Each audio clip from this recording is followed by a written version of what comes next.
Well, welcome everyone to Saturday Evening Chats with G23. This is episode 25. First in, we have Nighthawk Medic. Welcome, sir. Good morning. Good morning. Second, we had Mr. Rob D, the New York Outcast. Welcome. Hello, everybody.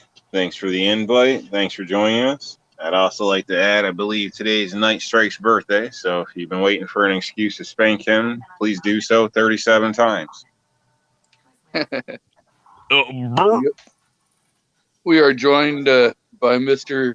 DM Faas, the co-host extraordinaire. What up, yo? Mr. Gun-loving Grandpa, welcome. Hello, everybody. And last but not least, Mr. Carolina EDC. Hola, hola, ¿cómo están todos? Bien, bien, gracias. Gracias, amigo. ¿Qué? La biblioteca. No. Te bien. So this episode is not sponsored by Pendleton Whiskey and Coca-Cola, but it is brought to you by. Welcome, everybody, and hopefully we have a good show tonight. So, Mr. Nighthawk Medic, what's going on new with you? Hey, man, not much. I spent most of my days on a tactical assault course, which is a great way to spend your afternoon. Had a lot of fun. I've got a video that will be coming out this next week starring a new Garasar shotgun that I'm really excited about. And, man, most of all, I appreciate the opportunity to be here on your show. Well, thank you. Anyone else got some new stuff that they want to talk about? I am going to do another giveaway. I'll hopefully get a video about it done today. I passed 150 subs, so I was going to do another giveaway. Woo! Some small patches. pistol primers. Oh, Lordy. I had a friend that he texted me because I asked him if you see any, grab some, and he texted me, said, "Hey, I found you some." Sent me a picture, and they were large Magnum primers. I appreciate the effort, but it's not going to work. But so I got some stuff giveaway. I've got a Baby Yoda shirt that I picked up. Maybe some Glock parts, and I don't know, whatever else I can dig up. Nice. So I'm there. I'll probably do. I'll probably pick two names this time, and if anyone, the three that won the last time are ineligible, but they have to sit out one round, and then whatever next giveaway they can go back in. Just to spread the love a little bit. Awesome.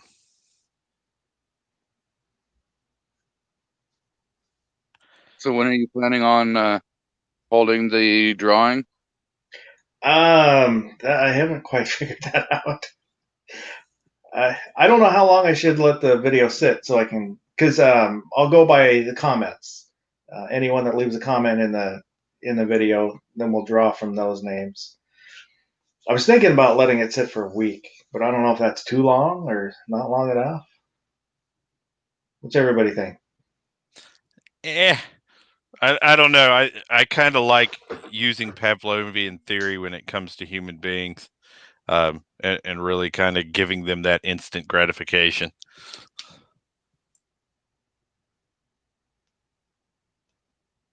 I would say, yeah, like a week or maybe two. Probably wouldn't two go at two. the most. No. Yeah, two seems a little bit long. Yeah, they'll probably forget. 1 week. 1 week seems the top end. That's what I always do.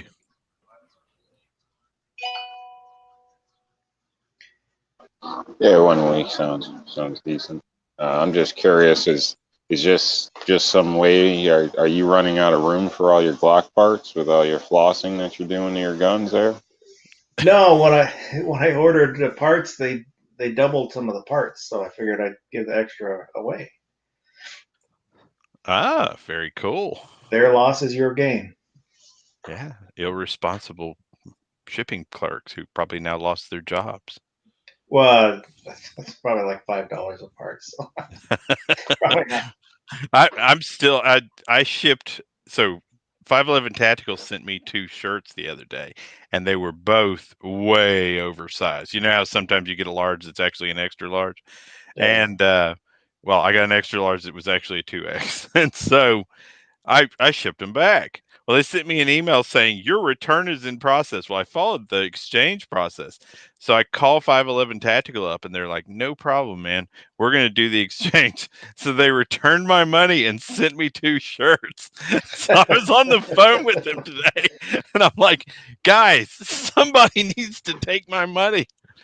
Sir, we'll call you back once the supervisor looks at this. Oh my gosh. Why are you stupid? That's funny. I have 2 free shirts that I should not have. Somebody needs to get paid. But now they're going to charge you for 4 shirts. Oh, that's definitely happening, dude. And they'll lose the receipt. I've kept every receipt. Every time I have dealt with retail in 2020, it's been a disaster. There's been some nightmare. I was just telling everybody on the panel, my press exploded last night. Just powder and primers everywhere. And I was so frustrated with it. I just walked away from it. So today I ordered a set of replacement gears for it, and was sitting there looking at my order online, and they're talking about 4 weeks to ship this. And so is anybody else having that issue where they're getting these ridiculous long shipping times on gun stuff? Not really, but I've been ordering from like Midway and Brownells, and I think it was Midway that put out an email a couple months ago apologizing for the long shipping times, but everything I got from them was almost like next day shipping. Shipped out the next day. Yeah, I'd been like, yes, this is ridiculous. Where's my drone drop off? So I haven't ordered any gun parts recently. Some magazines few weeks ago, and they came in pretty quickly. So there was a banner on the website stating that shipping may be delayed a little bit, but they showed right up at least within a week. I think it was 4 days, 5 days before I even got a shipping email stating it was on the way. So, Awesome. that was Gun Mag Warehouse for that one. So if anybody's interested. It seems like my problems are always FedEx or USPS every time. You might be on the naughty list. I'm sure I am. I'm sure somebody's at FedEx.com going, right there, that guy, throw his crap in the back and let it sit for a week. You're not supposed to complain as much as you do. Once you do, you hit the list. I don't complain to them directly. I'm totally calling it out on every podcast I do this month. Oh, man. So apparently, I've not heard the Rich White story. What's the Rich White story with the laptop? The free Dell laptop. The one he swiped from that little girl at the mall? That must be. Still don't know about that guy. Man. Duke traded her a lollipop for her mom's laptop. Yeah.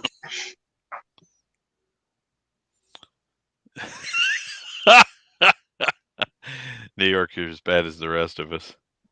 Anybody got any new toys? No. I picked up a gun and ended up picking up a butterfly knife from the gun shop. Sweet. It's OD green G10 grips on it. I think they're G10 grips. I was Yeah. playing it with it today and poked myself. it's it's pretty sharp, not super duper sharp, but it's really pokey. Yeah. I'll tell you what, man. I have my old K-bar. I think it's 16 years old, and you can shave with it. I will probably never, ever choose another knife. I don't know. Does anybody else have a K-bar? I had a K-bar Yes, I in do. 5th grade for one day. For one day. Yeah, I bought it from a friend for $5. Took it home. My mom said take it back, so I sold it back to him for $5. Oh, that makes me sad. But I need to get. I want to get a nice fixed blade. Yeah. I don't have one right now.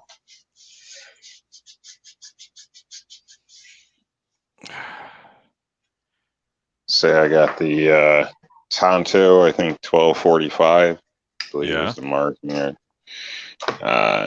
Pretty nice. Definitely like it. Feels like quality. It does come razor sharp. Made in New York. Ah. Yeah, the butterfly knife is made by Kershaw, but it's branded Bradley Cutlery Company. You know, another one that's been. My wife chose a cold steel knife for her battle kit. Oh, that's pretty. That's real pretty, New York. Yeah, that's nice. And I was really impressed by the quality of those cold steel knives, actually. You can slice paper with that thing. Easy. Oh, yeah. That's gorgeous.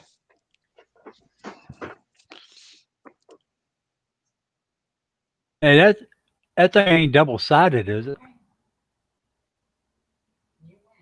It's sharp on both No. sides. I can't It think won't. of the Okay. term for it knife-wise, but it's the backside isn't sharpened for state. There's a term for that, but I don't recall it right Kind of now. looked like it in the picture. Yeah, it's nice to be able to put your hand on top of it without slicing off fingers. I think Yeah, K-Bar whack makes something. a tactical spoon or something like that now. Yes, they do. I've seriously considered giving one. My survival pack is full of real silver spoons, though. And somebody have a asked me about spoon. that. It's like a spork deal and a knife on the other end for K-Bar. I was looking at those. They're actually pretty affordable. So Are they? I think I seen them for like $10. So depending on your taste, that's not too bad. So I like actual silver cutlery in a survival pack because you get the antibacterial quality when you're eating. The saying "born with a silver spoon in your mouth" literally refers to the antibacterial qualities of silver. Sure. Just like the coins in the milk. Yep. Yeah,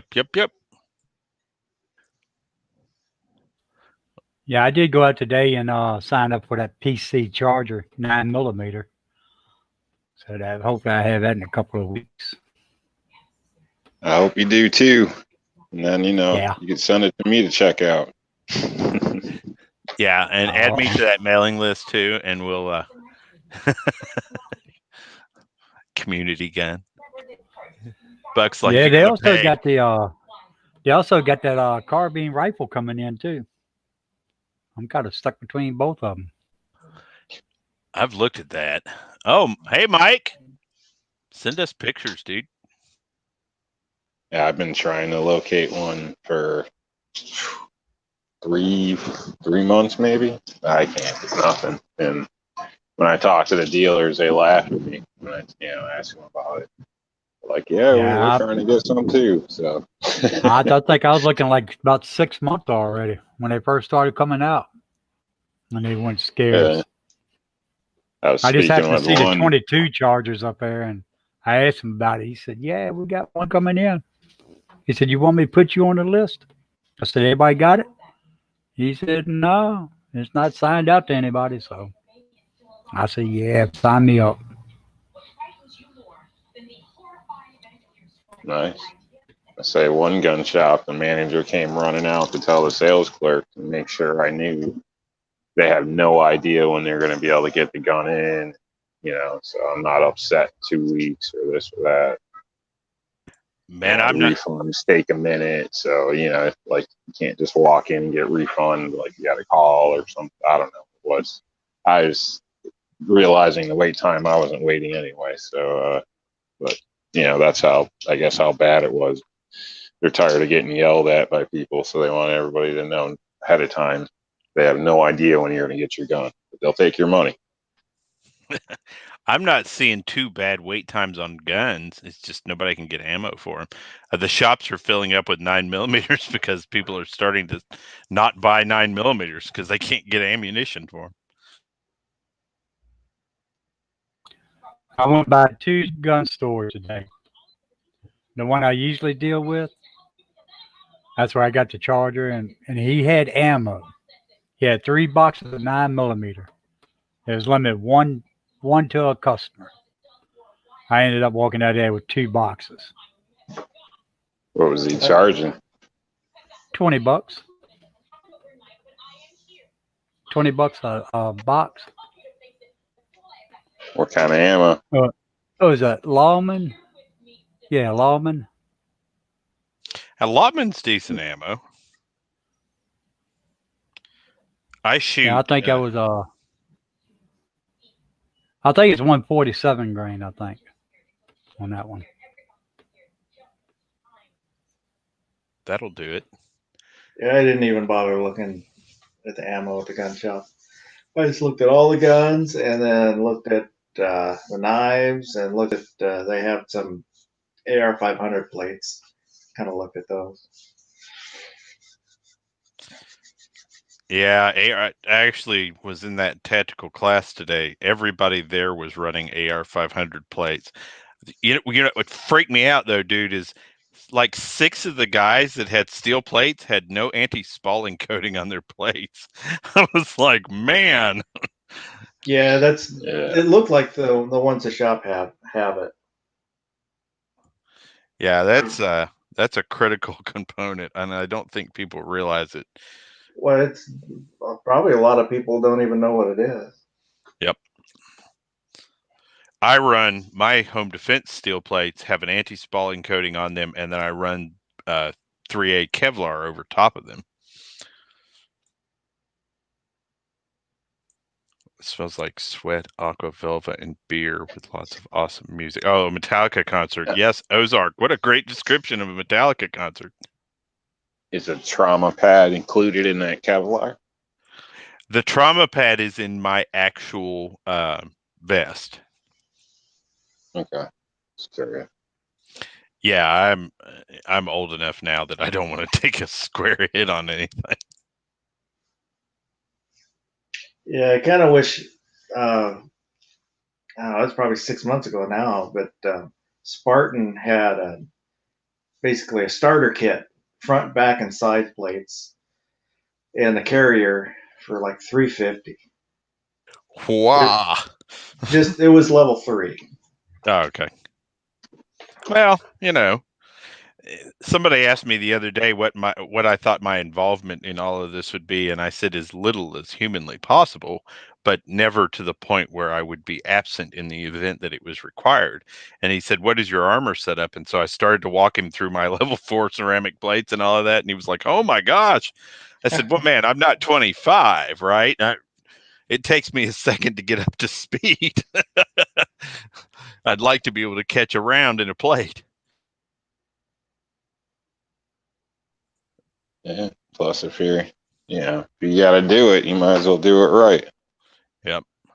Mike got a contact high at his last Metallica concert. Yes, Mike.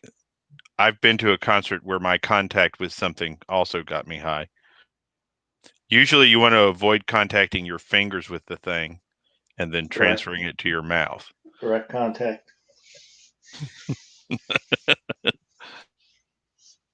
Did I tell the CBD oil story yet? I haven't heard it. So my wife and my daughter and I were all sitting in a Mexican restaurant the other day, and my daughter brought up CBD oil, and so I said, I don't know anything about it. Let's go check it out, right? So I know that they don't have any THC in most of them, so there's really shouldn't be any serious medicinal effects to it from a chemical standpoint, but there's possibility. So we walk in the place, and I'm in there with my daughter, and I look, and on the wall are these long cylindrical glass jars full of what looks like bud. And I'm like, did weed go legal in Tennessee? And I just have no idea. And so we're sitting there talking to the lady, and I keep eyeballing this. And finally, she gets done with her sales spiel, and I'm like, question, is that real marijuana there? And she says, no, that's just hemp flowers. And I was like, oh, okay. I was like, holy crap. Do I need to get out of this place? Am I going to lose my CCW permit? Don't use your credit card. Right.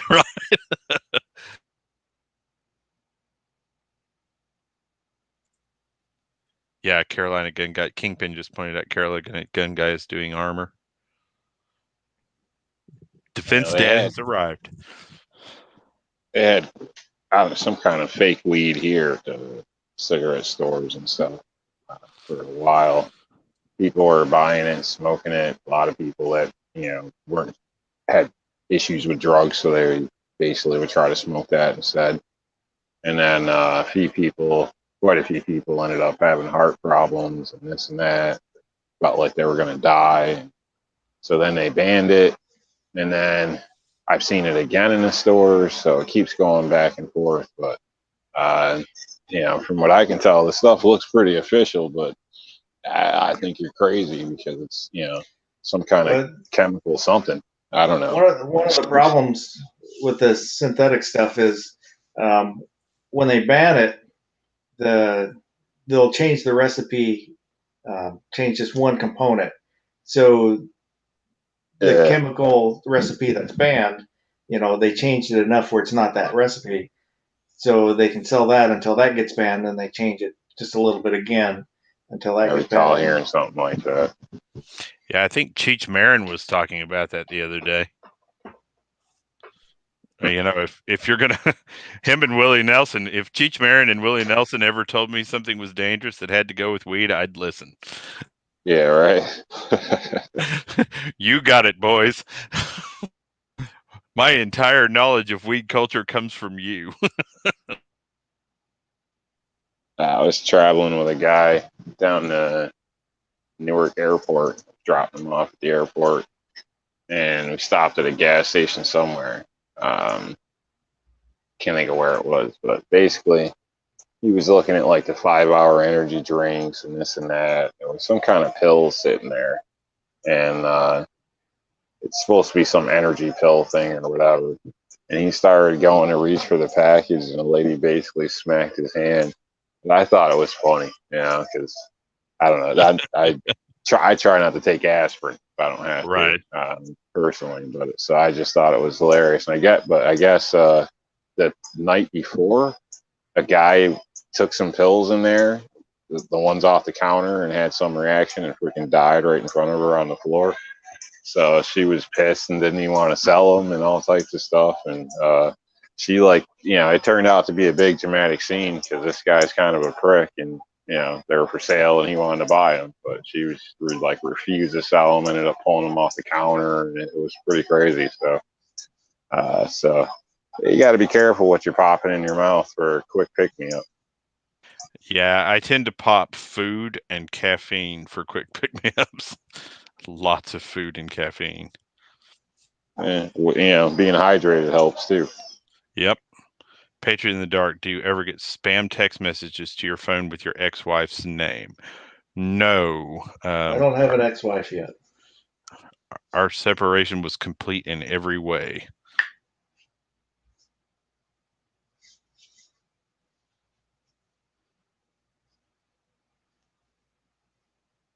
I got my first safety Nazi comment on one of my videos. Oh, do tell. basically said that he stopped watching after a minute 20 when I flagged my hand. I was doing a benchtop review. When you of a gun. flagged your hand And I flagged my hand while doing a benchtop review. with your cleared rifle. Very touchy. With a pistol. Pistol. Okay. Yeah. So I just gave him a thumbs up. I actually threw away the best version of my "if I could only have one gun" video, because during the course of making that video, despite the fact that it was my camera mounted in a tripod, I flagged the camera while loading it into my micro Roni. And so I just, crap, somebody's going to lose their mind about that. The hell with them. So, you guys all get those like safety Nazis. Did anyone not notice that I had my hand over my barrel when I was holding? Yeah. I didn't say anything, G23. Nothing. But in my brain, I went. Well, on one of Yankees' chats, he was talking about basically the safety Nazis, and he took one of his revolvers, showed it was unloaded, and then licked the barrel. Minus 5,000 subscribers. I don't know. I don't see what the big issue. Honestly, if you shot yourself in the hand, it'd be entertaining. So I don't see what the big issue. I'm sorry, but I'm just being honest. So, he said I don't see what if you're out there with your wife and your kids and you're flagging people, that's a problem. But if you're a dumbass, hey, put it on camera. That's fine by me. He did. I don't get scared because you're pointing a gun at the camera. You would think even TV, movies, 007 would be a problem every time it came on because you're looking at a barrel. Come on, people. Give me a break. He did tell me to get gun safety training. If you're an instructor, I would state, maybe then, because obviously you're always going to be criticized. But, if you're showing an empty gun, you already stated it was empty, inconvenience trying to do your little ass YouTube video in your cramped quarters. I don't see the problem. Not saying your area or whatever. I'm just stating, I think some people just love the bitch. I put the disclaimer on, every video with a gun that, any gun has been cleared and safety checked. So as far as it's safe. I'd like to empty them on camera. Well, I don't do that just because of that. Right. I like to shoot all of them so they get to see the slide lock back, drop the magazine out of it, and flash it at the camera so they can see an empty magazine. And stand there with the slide lock back. Sometimes I'm not even sure that would be enough. I can't remember who it was that was kind of brought that up in one of his videos and said, "Well, what do you care? It's not your house." Right. And so somebody commented one time to me privately, "Hey, you clearly don't care about whoever your camera person is because you're shooting towards the camera." It's like, shooting towards the camera? And then I realized, so when I'm shooting that frontal shot, the camera is 15 feet away. It gets set up, turned on, that person moves away. And then there's 10 minutes, of me fiddling with the gun, practicing my holster draw before the shooting. And I'm like, okay, buddy. There were people that got mad at Paul Harrell for shooting with a cameraman, near the target. But it was where he is in Oregon. It's either always raining or it's windy. So the wind was blowing his camera around a little bit. Oh, yeah.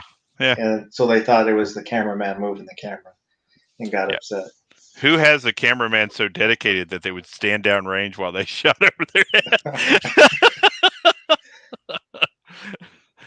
When I was in basic combat training and we did our very first tactical movement with live ammo, we were, moving up side by side on an assault course and getting behind cover, and the first person was laying down cover while the second person moved up. So as long as everybody, kept their weapon pointed in the right direction, nobody was even close to being in danger. Well, my battle buddy was an idiot. He was dipped in stupid, dangerous, dumb. And this was like his 14th offense. So I spent a lot of time locked up in front of the first sergeant with him next to me. And at one point, as we're doing this assault course, oh yeah, I left basic training. I entered basic training at 100. All your time is gone because now you Yeah. got to, tag around with this asshole all day. Yep. I was 165 pounds when I hit basic training. I left at 192. I was strong. I did a lot of pushing with this guy. But we start up the assault course. I look back and he's got his rifle pointed at me. And I'm like, what are you doing? So I start to spin with my rifle, and the senior drill sergeant grabs me and throws me over to the side. And they grab this guy and drag him off the course. And I never saw him again after that.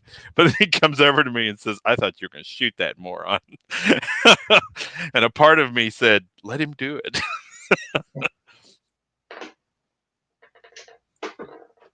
The guy, Ozark Yeoman, anyone know the guy that runs the Glock store? He recommended carrying Unchambered in his vid on concealed carry. Well, to be fair, Glock actually says that in their instruction manuals, I think. Lenny McGillis. I don't carry anything unchambered. Chest says me because I left an empty mag in the gun I'd taken down. I don't usually. I have on occasion when I was really tight in crowds and not good crowds. So with no technical restraint on my pistol other than my shoulder. So obviously it was concealed, but I wasn't comfortable with the situation. So in that case I did. So therefore, obviously if somebody did try to disarm me, which is rare, but it does happen. People are stupid. At least I had a decent, hopefully if I didn't get them with the initial stop and retention or whatever, then at least I had a good chance there. So, but normally I would state 99% of the time, and so I'm always ready to go. I don't see why you wouldn't really, unless you were really tight with some, certain situations, I guess. I try not to get into that with people because everybody has their reasons, but I don't teach anything but around chambered. I don't see the reason not to have a weapon ready if you're going to have a weapon. You know what I mean? And 90% of the malfunctions that happen when you're chambering around. So, but anyway, I wouldn't dig into anybody else. No, I carry with one in the chamber. I believe in carrying it, but I think if somebody doesn't feel comfortable, as long as they're carrying, even if they've got the magazine in one pocket, the gun in the other pocket, the barrel, in another pocket, they've got something on them that they could assemble at some point to protect themselves, which is better than not carrying. Rich White, you got a hole in your pocket. Yeah, right. Rich White was talking about the Israeli carry. If you watch my IWI Masada video, I actually do the Israeli draw and chamber and shoot in that video with the IWI Masada. It worked flawlessly every time I did it. So other than adding 0.5 seconds to my draw and first shot to target, every time I did that Israeli style carry and draw, it ran perfectly.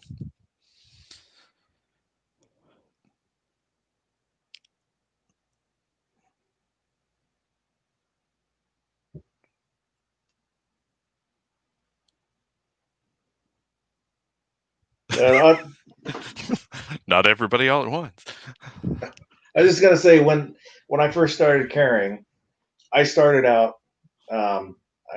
with an empty gun around the house to get used to the way it felt, and then around the house with a loaded gun, empty chamber, and then once I kind of got comfortable with that and where I could draw, practice drawing and not finger the trigger, then I started carrying outside the house with an empty chamber. And then once I, built up confidence and, felt comfortable, then it, was one in the chamber, so we're all ready to go. When I started carrying, I had no background in concealed carrying. I'd only ever carried in the military. And so I didn't even think to go to YouTube, right? The concept that there was an entire society of people teaching other people how to do this was completely foreign to me. So I'd purchased a Glock 21 full-size pistol to carry. And so I started Googling concealed carry shirts, and 511 Tactical popped up. And to this day, I still carry outside the waistband with a 511 Tactical button-down shirt on because I can carry whatever the heck I want, right? Yeah. And now dressing for your carry means there are certain sacrifices you have to make. I always look like a lumberjack. But I'm married to the perfect woman. I'm not concerned about style at this point. I don't know, like I said before, I will wear polo shirt, the active wear material polo shirt, and then a same material undershirt. And that's, that's what I wear. Same thing whether I've got my PPK or my P30 on. The only difference is when I carry my Taurus 65, the revolver, because I've got a 1791 leather holster. Then I'll do that outside, and then if it's a second of the month, then I'll put on my wood grips with my logo on them. Go styling. Right. I did that. Had them at the gun shop, and I could see, people would walk up, looking at the counter next to me. I could see out of the corner of my eye that, their head would start tilting down so they could look. Check that out. Yeah. Yeah. I've taken to wearing my shirts, my Nighthawk Medic shoot shirts in places now when I'm going out, kind of grab that random potential viewer. People look at it. Whose shirt is he wearing? Right. I'm a walking billboard for my sorry butt. I'm trying to convince my local t-shirt shop to sell them there. Funny. I'm like the opposite. I got a shirt, braided shirt or whatever, but I don't wear it around here. So, no. Yeah, I don't know any issues with neighbors or tipping anybody off or getting into an argument at the gas station. So, yeah. Sorry, you're in hostile territory. Yeah. I've carried a Smith. Oh yeah, man. TPC, right behind you, brother. Right behind you. That is an awesome choice. Awesome choice. And I wear gun shirts, logos, shirts, and things like that around that. I don't care because, it doesn't direct back to me somehow or, tail me to my name to a business or anything like that. So I don't know. I just wear, it's either solid color or I've got some of the polos have the sports ball logos on them. Yeah, the local sports ball teams. If it's the weekend, you actually get what I'm dressed in my videos most of the time. It's usually a pair of shorts, sandals, and a gun shirt. Yeah, I usually stick with t-shirts on the weekend and polo shirts during the week. I have some tactical polo shirts. They're just not very good at concealing a Glock 19 and 2 backup magazines. I should probably look into better ones. Have you seen this new Kevlar, like Kevlar shirts and things of that nature that they're coming out with now? No. I've seen them. Dude. I'm like, I need one of those. Just one. Back in... But you think it would... Sorry, go ahead. Oh, back in the 90s, the early to mid 90s, there was a company came out with a fanny pack, a concealment fanny pack that had a pull-up bulletproof shield. And so you pull down to grab the gun and then pull up on the tab, and it had a neck loop. So, pull up and then over your neck, and then you've got a bulletproof vest. I think I don't I'd know rather. how. Go ahead. Sorry. Well, I was gonna say I don't know how good it was. I don't think they stuck around very long. I think I'd rather take a bullet than carry a fanny pack. I don't know. I'm torn. So I think those things are useful. I'm not going to carry one either, but I do think they're useful and they make sense. Yeah. Somebody out there went, bullet or fanny pack? I don't know. I had one of my 8-packs on me one time, and somebody asked me if it was a fanny pack. I tried not to be offended in public. Yeah, it's a fanny pack. Don't pay attention to me. I'm not the crazy person you're looking for. Yeah, but I was seriously looking at one of those tactical Kevlar shirts. I mean, it'd hurt like heck, but you'd survive. Maybe, depending where you are and where it was and what it was in a sense. Yeah, but it's definitely it improves your odds for sure. I like the idea of the stab resistant as well. Depending on your profession, things like that, maybe a security guard or whatever. I think stab resistant clothing would be a smart move in a lot of cases. Yeah, I agree fully. The bra shirts, Patriot in the Dark. Am I going to Google this and end up blue waffle or something?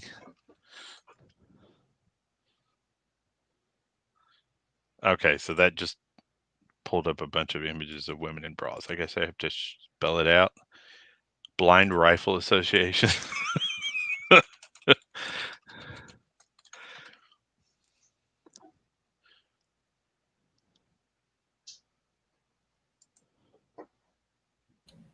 Yeah, I think you're right, G23. It's somewhere on the internet.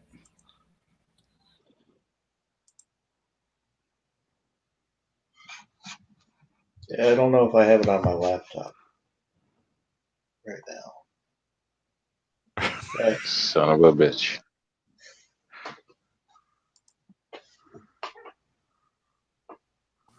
Sound like a synopsis there for a minute. Yeah, I know it's his term or whatever, but we're all still allowed to use it occasionally. We just can't claim it. Hey, I got a question for y'all.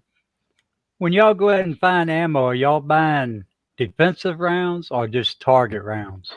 Or both? Both. Whatever I can get my hands on. Yeah, at this point, I'm grabbing everything.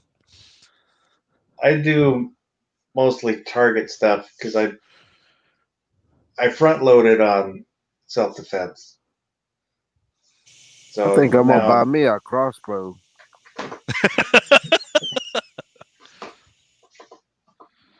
Yeah, Patriot in the Dark. I didn't find anything that would be considered a T-shirt. I did find Blind Shooting Sports, though, which was remarkably interesting, and I must research more.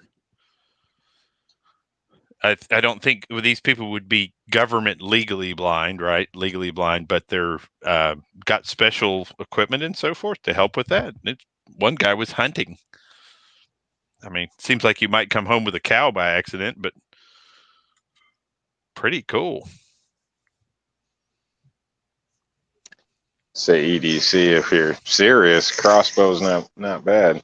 A lot of people would consider them cheating in a way or this or that, but even a bow, in a lot of cases, you could do a lot. Obviously, don't slowly pull one out of your car with a crowd of people that are, coming at you. But you're looking at the wrong tool at that point. But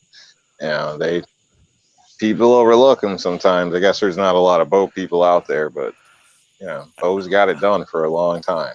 I like a bow. I would never go to battle with one. Well, his problem was, don't get out of the boat. You never get out of the boat. Right?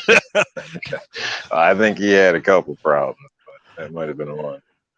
Yeah, I would say that if I had to use a bow as a defensive implement, it would be a crossbow. And some of the new ones, so they have like band bows and things of that nature, would be excellent. They reload real fast. Yeah. Worst come to worst, you had to get in somewhere quiet, and you were somewhat decent. Yeah, you can. There's a lot of nice tips for bows that would do a lot of damage in the wrong places. So, I mean, I'm not saying it's ideal, but I'm just stating. Just make sure you There's practice. a lot of ways to skin a cat. Yeah, best weapon is your mind. Make sure you practice with your bow ahead of time. Otherwise, they're gonna find you every time you hit your arm, and that's Mother fetcher. Have you guys seen those crossbows that are mag fed? They hold like 10 bolts in them. A Cho Nu? You mean what? 1532? The Chinese came up with it.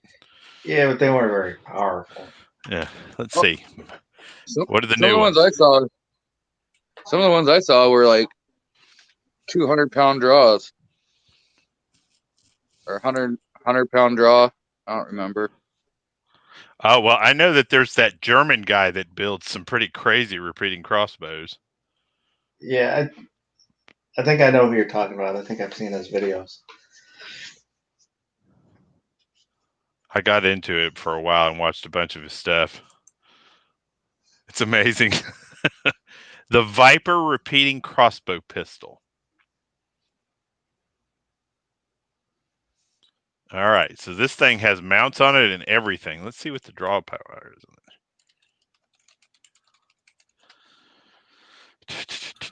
That's why I deleted that video. I figured that wasn't a gun.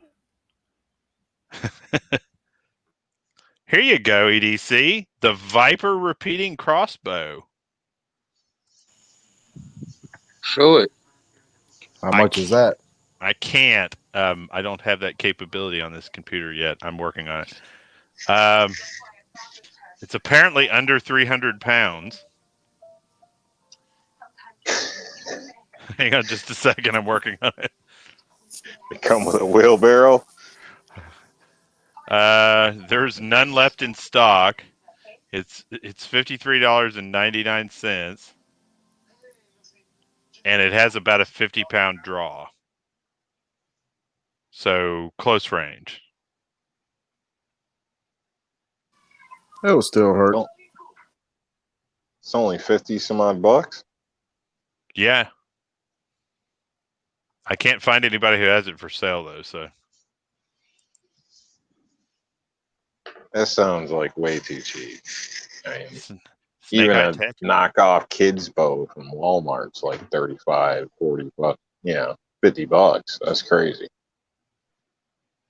Well, that may be why I can't find any for sale. Here's a self-cocking one.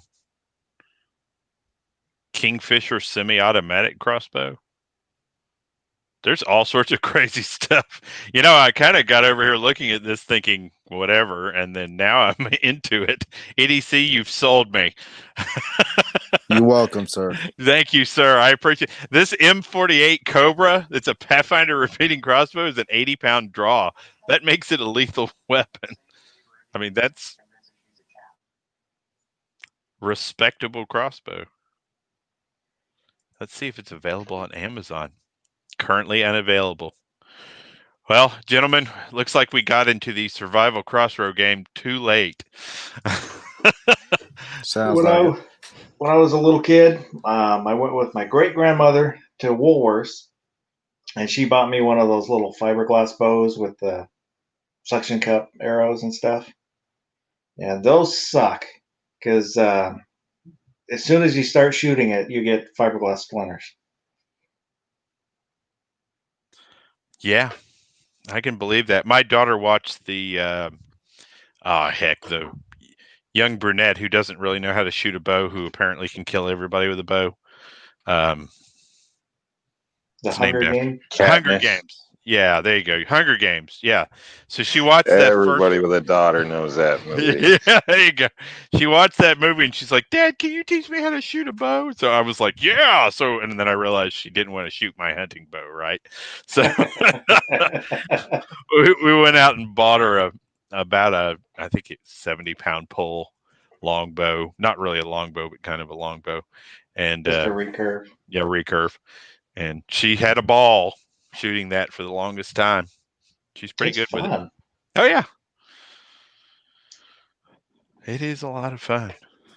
Yeah, my little girl went to summer camp last year, and they had a little bow thing going on there. When she came back, she said, "I want one." Doesn't it make you happy, EDC? Oh yeah, now if I can get her to shoot guns, I'll be even happier. Yeah. And my daughter Right. carries a Glock 43 X. My elementary school did archery. It's one of the things you could do. So that was kind of cool. And we had a rifle team. We had 22. Yeah, that'd be cooler. Yeah.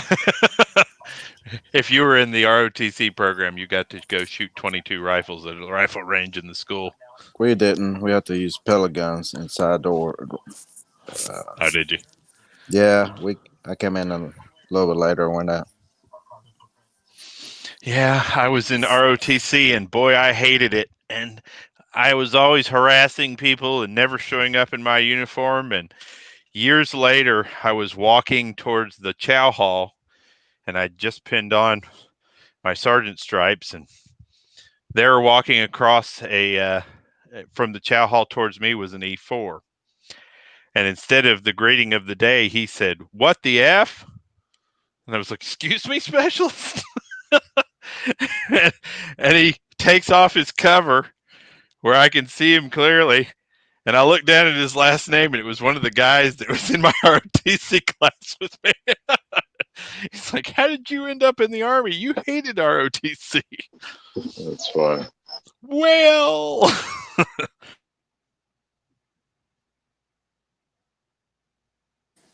Kind of miss RTC. I used to have fun. Used to go on the drill meets every weekend, and our major, oh man, he was evil. He gave us hell all the time. Oh my god, it was horrible. at the end of your military career, if you're dealing with a bunch of snot-nosed kids, you're probably not in the greatest of moods. There was no way I would have done that. I would have been crazy. Every time we practice our drill team and stuff, he used to tell us, "I want you to grab your left ear and then grab your right ear and pull your head out of your hand." Yep. Yep. And did he make you do the pop noise? Grab your left ear, your right ear, and pull your head out of your ass, and then go pop. He used to make us hold our rifle in front of us for a long period of time when we mess up. Rifle PT is important. Makes your rifle weigh less. You know, a lot of people who kind of were not for some reason to join the military will actually do like tactical classes and things of that nature and join competitive shooting groups and things. Kind of solves that itch for some people. I see a lot of guys who, when I go to the 3-gun tournaments and things of that nature, who never were able to make it in the military, but really enjoy that kind of tactical part of it. Documentary, Major Pain.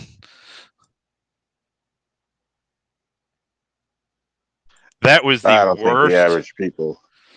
Go ahead. Sorry. Oh, sorry. I was just saying I don't think the average people get it, but yeah, leaning against the wall, knees level, with the floor, or your thighs level with the floor, holding your rifle out. Yeah. It gets old. It gets heavy. It's definitely a workout. You'll go into muscle failure. I had a group of guys low crawling, high crawling, and doing 3 to 5 second rushes today.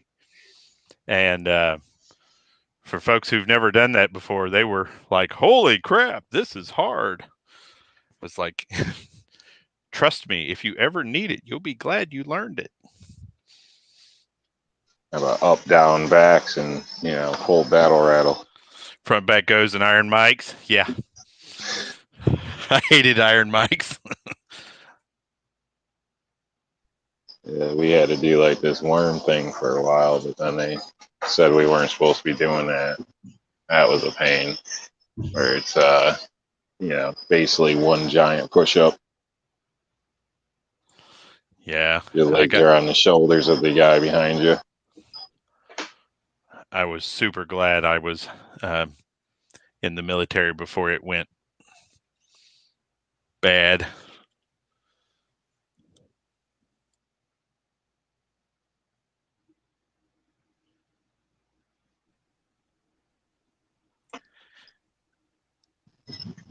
Oh, I built some walls today. Yeah. EDC is sharing. Let's see. Very cool, EDC. Some of the medals I have still from RTC. That's my marksman medal there. Marksmanship. Yeah.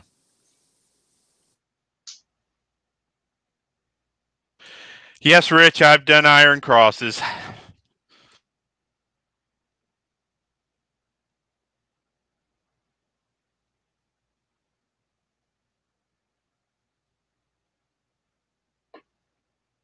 Y'all want to see something funny? Hold on. That's my first year in RTC. That's me right there. Oh, yeah. Woo. Outstanding. I was a nerd back then.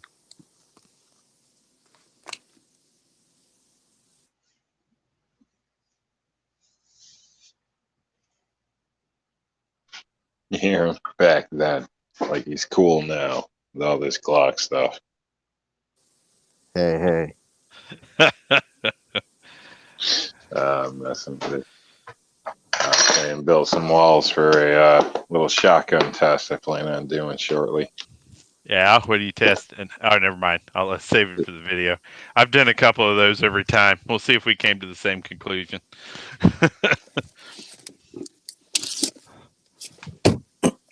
I never did one in video, but I tested for my own home and selected my ammo based on it.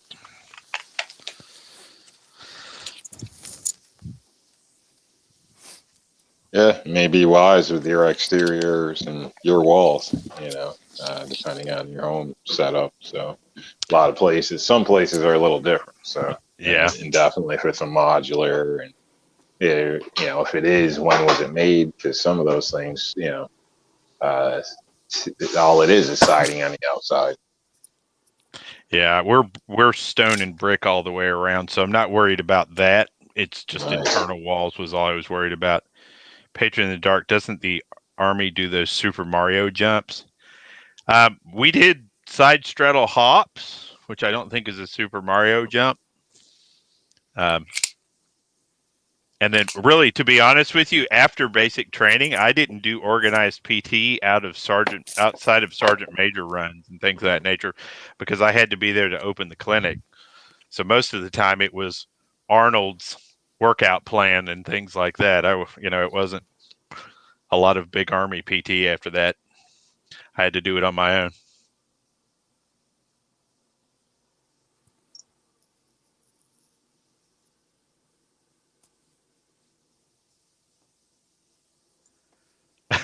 Rich White, the Iron Cross was fun with drill team rifles. M14s or Garands, Rich?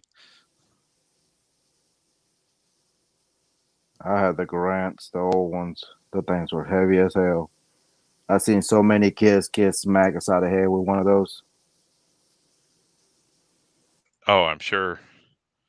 My ex just got out of the Army. They did those silly skipping jump arm up things, and they were hilarious. Yeah.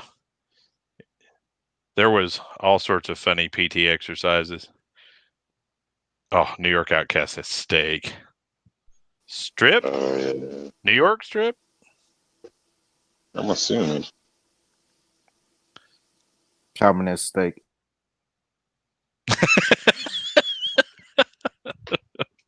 Communist steak. The wife is a filet person. When I met her, she was buying sirloins and having them cooked well. And like on our 4th date, when we went out to eat steak, I was listen, you steak hating bastard, just order the chicken. You're destroying that steak. She's like, yeah, but I don't want to see blood. I said, take a bite of mine. And she was sold forever. But now it's fillets or nothing. Was that other, hey, EDC, was that other one a shield or a honor guard? Which one? The pistol. It was the SIG and the Springfield. Gotcha. This is That's my pretty. 300 blackout. Yeah, get that chambered in a real cartridge, you'd be good to go. Those bolts, BCGs for main surplus are not real nice. I recommend. Yeah, they recommend them.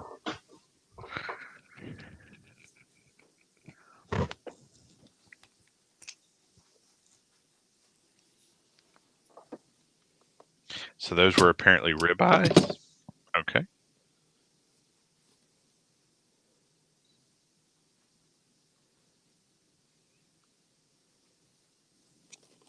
Yeah, I've got a webcam on order.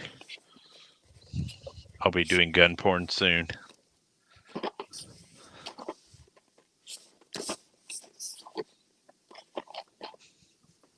Has anybody ever done sight mark warranty repairs? I did have an issue with one of my laser light combos. The mountain part of it broke off. Sent it back.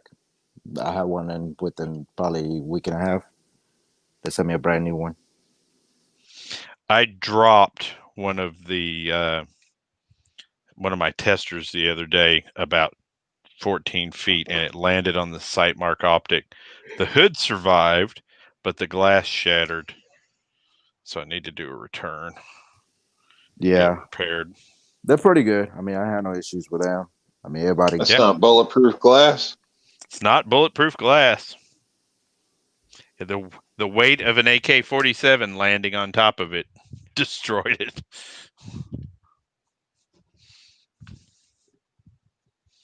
I am not afraid of 300 Port Conservative. I just like rounds that have a little, effective range to them.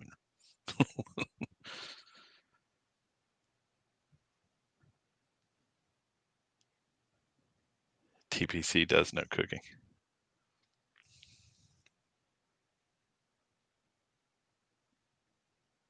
Oh, that's pretty.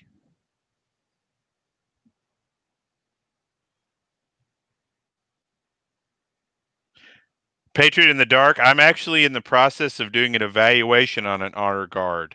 I've been hitting it with a hammer every day for the past 3 weeks because early on they had drop issues. And I'll be knocking out the review sometime in the next couple of weeks.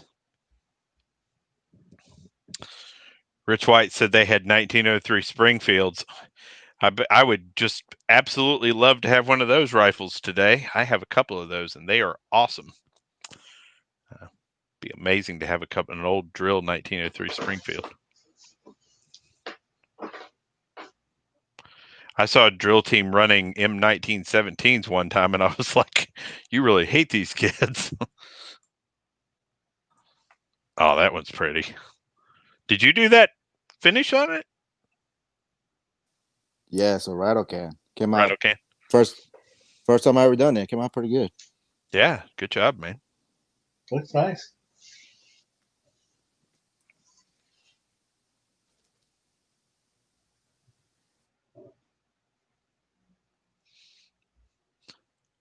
But yeah, Patriot, I'll tag you on that video once I've got it done. I can tell you that so far I've been happy with them. So far I've been happy with the pistol. But I don't put my stamp of approval on anything unless it behaves well.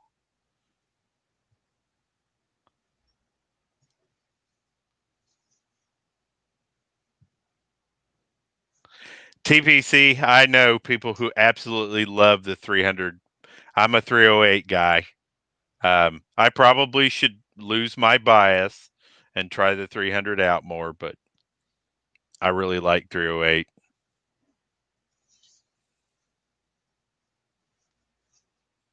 Hey, Faulkner. What up, Andrew?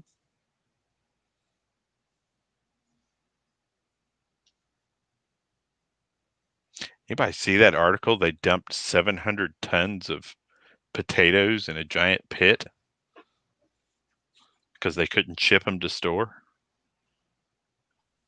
Sounds like a shame. A little Heck scary. of a waste. We're supposed to be looking at hard times as far as food. Yep.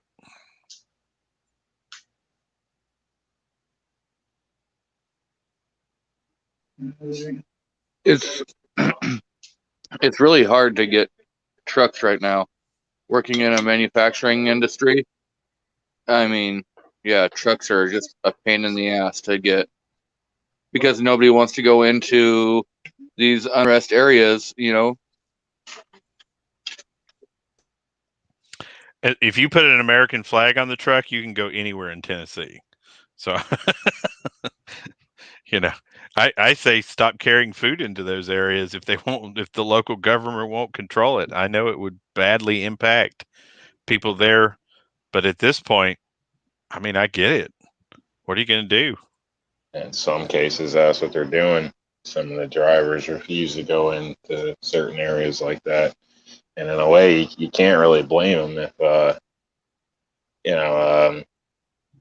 people can do whatever the hell they want and there's no justice. A lot of times insurance doesn't cover, some of the things people think. But if anything's, at least for me, if anything's termed as terrorism, they don't cover it. So I got a big hefty pamphlet on that. So if my truck gets flipped over or burned or whatever, and it's a terroristic act or something like that, then I'm done. So yeah, pretty crappy deal. That's terrible. And for me, somebody asked me one time what I thought about truck drivers, and I said I like very much being able to eat, sleep, use my television, have anything and everything from another area of the country that is not locally. They're the train of the modern world. Believe it or not, in normal times, certain places are a little risky for truck drivers. I believe it. Yeah.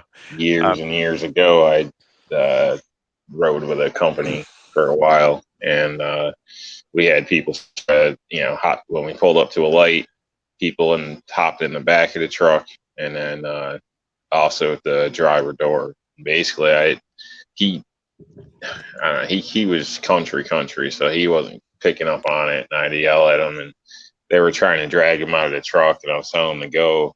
He got punched 2-3 times, and if it wasn't for me holding on to him, basically they would have got us. But basically, we started driving, got lucky. So he had a very slow response time. But I guess getting hit 2-3 times in the face when you're saying what to somebody can do that when you're not expecting things like that.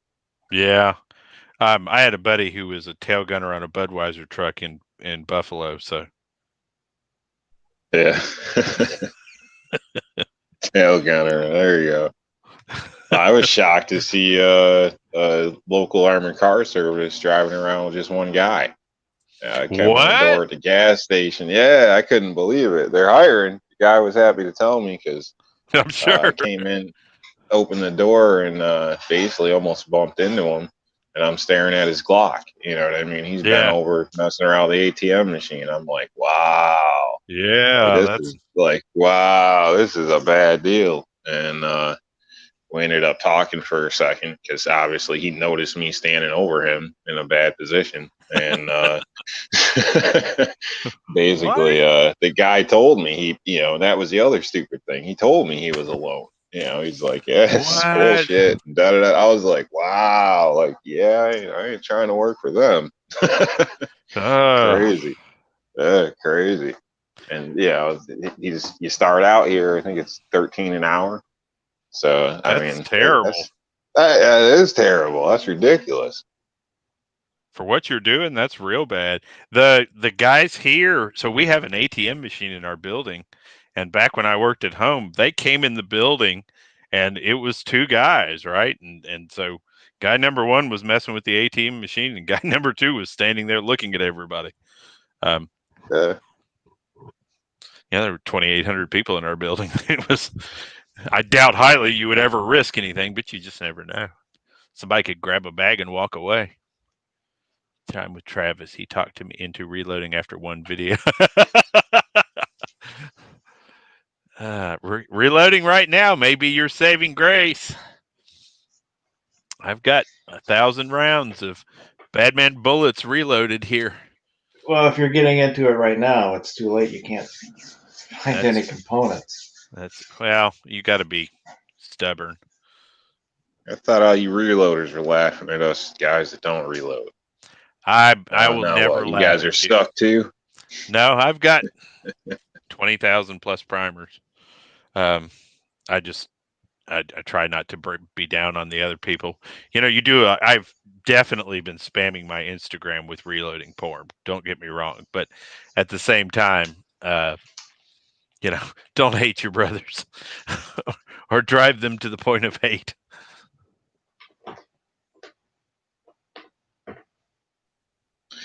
Yeah, I can understand that. Ozark Yeoman said, wait, he's alone. That's a huge violation of protocol. Yeah, Ozark, I would think it is.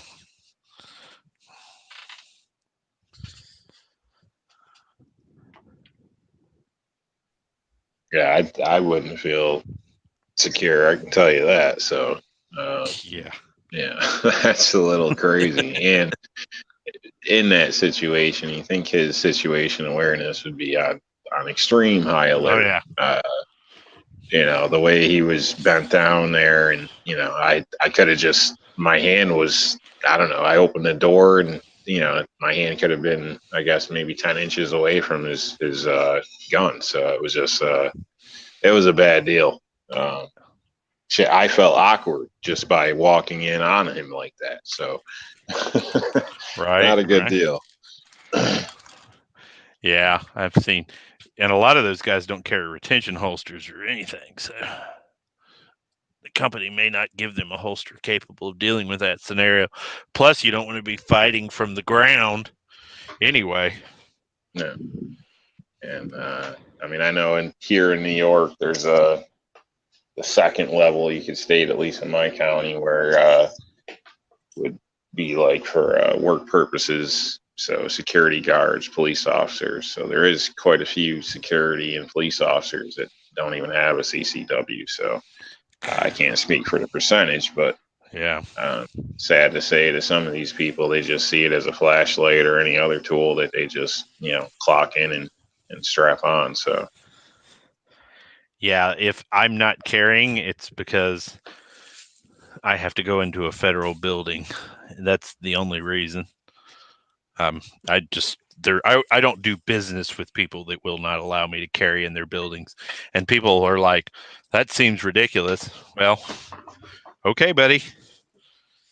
Call me when the world gets less crazy. Okay. I pretty much feel the same. And it's not a crime here if it's marked, you know, no firearms. The only problem is if they notice and say something, then it becomes a trespassing issue. So, well, if they trespass you leave, right? And you go, okay, see you later, dude. And if you're concealing properly, it's not an issue anyway. So, yeah. I have a little card that I carry with me, and I leave on their desk, and then I leave. I carry the card in there, put it on their desk, and it says, "You lost business today. Let me tell you why." It's actually worked. Go ahead, sir. So yesterday I was at the liquor store getting a bottle of Pendleton whiskey, and they have a sign on their door. You know, it has the green circle around a firearm saying it's okay for you to carry a gun inside the store. Oh, sweet. And then on the door, they have two signs. One that says, you know, what the state mask mandate is, and another sign that says there will be no mask bullying on either side of the aisle. So if you wear a mask or if you don't wear a mask, no mask shaming. Nice. So I was like, yep. They can have my business. Yeah. My local gun store's just officially done with it. They took down all the signage and they put up a sign that said, if you wear a mask in here, we're going to assume you're robbing the store. And we're all too happy to take our crap off. Our actual coronavirus cases are so incredibly low in this part of the state that at this point, it's not even a factor. And since our hospitals aren't trying to make extra money off of coronavirus, we've had extremely low reporting. Well, they got stock in masks now, so Yeah, why not? Somebody was talking to me the other day. Well, aren't you worried about the hospitals being overrun? I said, since coronavirus started, people aren't going to the hospital. When I was a nurse, if there was a night where the hospital was at 99% capacity, they were trying to figure out how to get it to 100%. Always. That was the mission. Empty beds don't make you any money. So the concept of a hospital being, what most hospitals were running at 75% capacity during coronavirus. That's insane. If you had less than 6 patients in your section, you weren't working hard.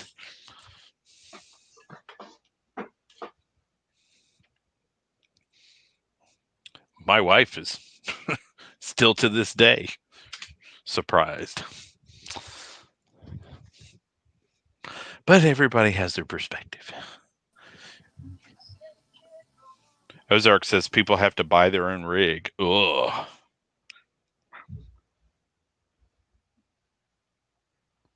He worked in an armored car in St. Louis when he was 21 and the economy crashed. $12 an hour. That feels like that's asking for somebody to steal. yeah, no, they run. Here you have to be certified through the state, get a guard card, they call it. It's basically is taking a class. You can usually find them at your local college, things like that. And then obviously, if there's an armed aspect to it, then you got to have that dealt with and taken care of as well. And I got sidetracked. But basically, they got to go through a little bit. And so when the pay is so low, it makes no sense, really. By the time, it's not really not attractive, that's for sure. At least in this area. Yeah, that sounds like heck on earth.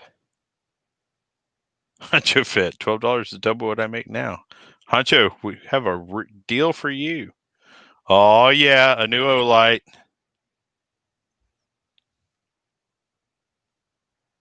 That's a good one. I don't want to hear nothing about Olight. Hey, man, I bought a third one the other day. I'm kind of bought in. 2,000 lumen with an hour of shine time for my tactical light. Heck yeah. G23 must have got into that sale last time. Mm-hmm.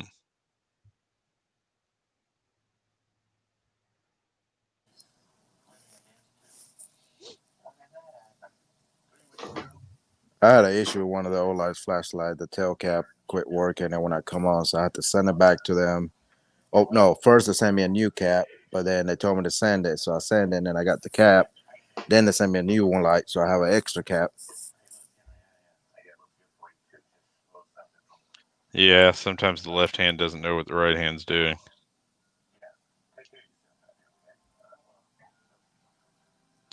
Okay, so you remember we were talking about pictures of yourself or videos of yourself? Here's a Facebook picture of a fellow with an M16 with his finger on the trigger. Okay, buddy.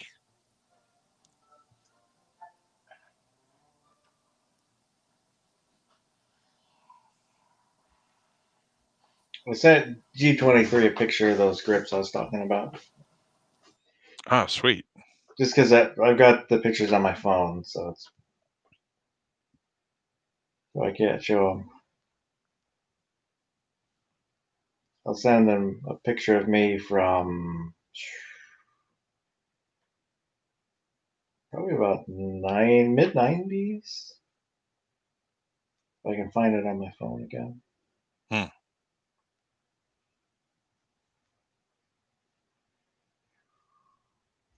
Can you show us the arraignment picture from the drunk and disorderly? It was expunged. Come on, man. Those are the best ones.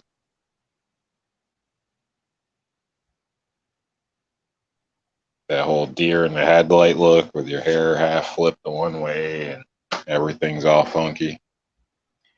I was a good boy. I've never been arrested. Hey, Travis, I'll send you a link.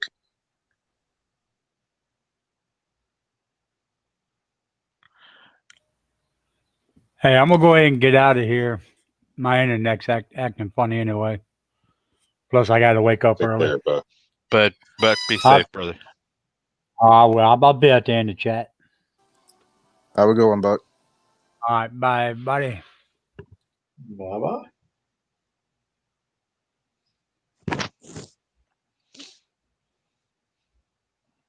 One of my fans has been sending me the good stuff that you never see on TV images, and I think people forget how good the average human is actually sometimes.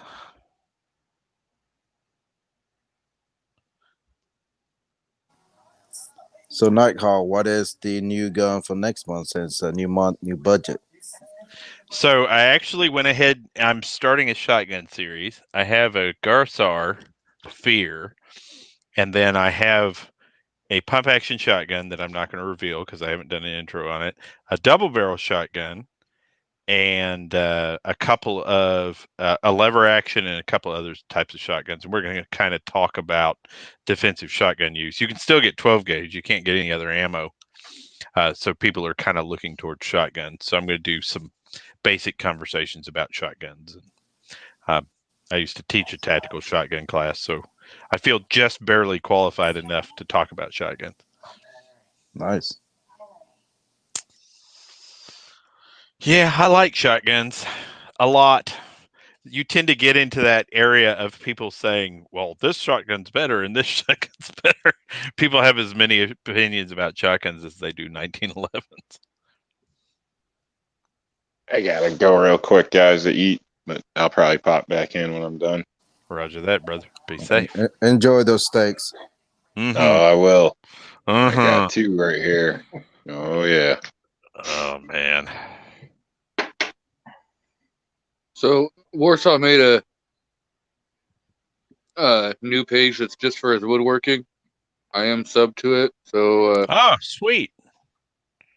check him out. Warsaw Patriot Woodworks. Is he's gonna show a lot of wood? And Travis should have a link out there. So I am ashamed. I was not subscribed to Warsaw Patriot's primary channel. I'm sorry, Patriot. I got you though. Woo. And he has a lot more subscribers than I do.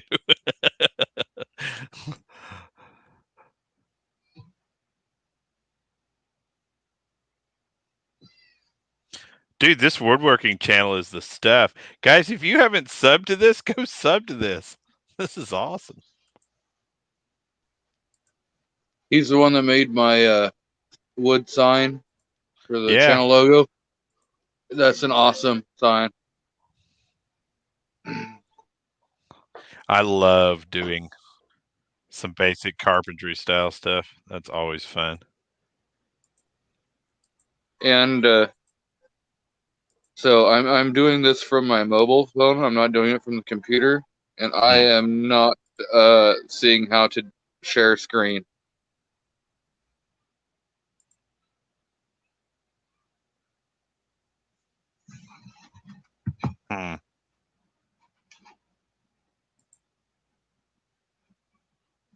He's using scrap pallet wood. That's actually a good idea.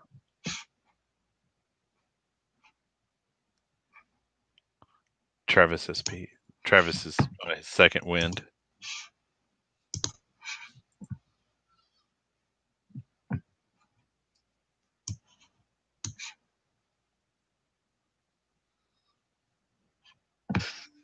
It's probably true. That's probably the beans. Yeah, I kind of thought the same thing. As I get older, I tend to have second winds with just when I'm walking.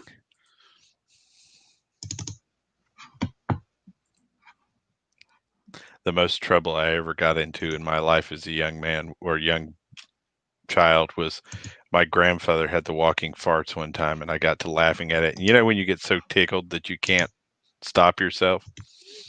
And so I was laying in the floor crying from laughing at it, and they put me in the guest bedroom to try to calm down, and I was in there for almost an hour laughing. I felt bad about it later, but man, sometimes something gets you and you can't control yourself.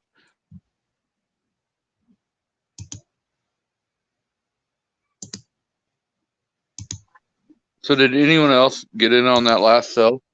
The Olight sale? Uh-huh. I didn't. I did.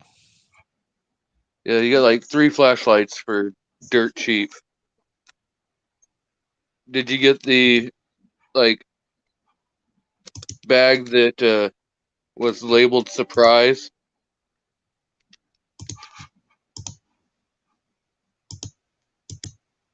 Nighthawk? No, I bought things that weren't on the sale. Well, I got a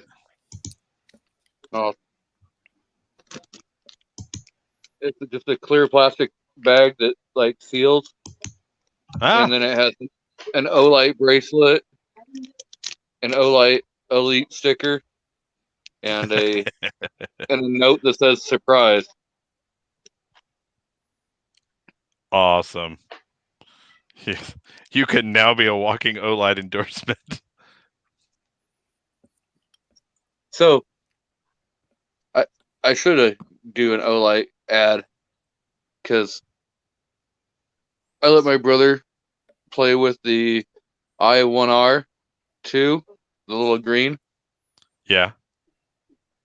And I had the Baton 2 in orange. And you know how, so he hit that light at me.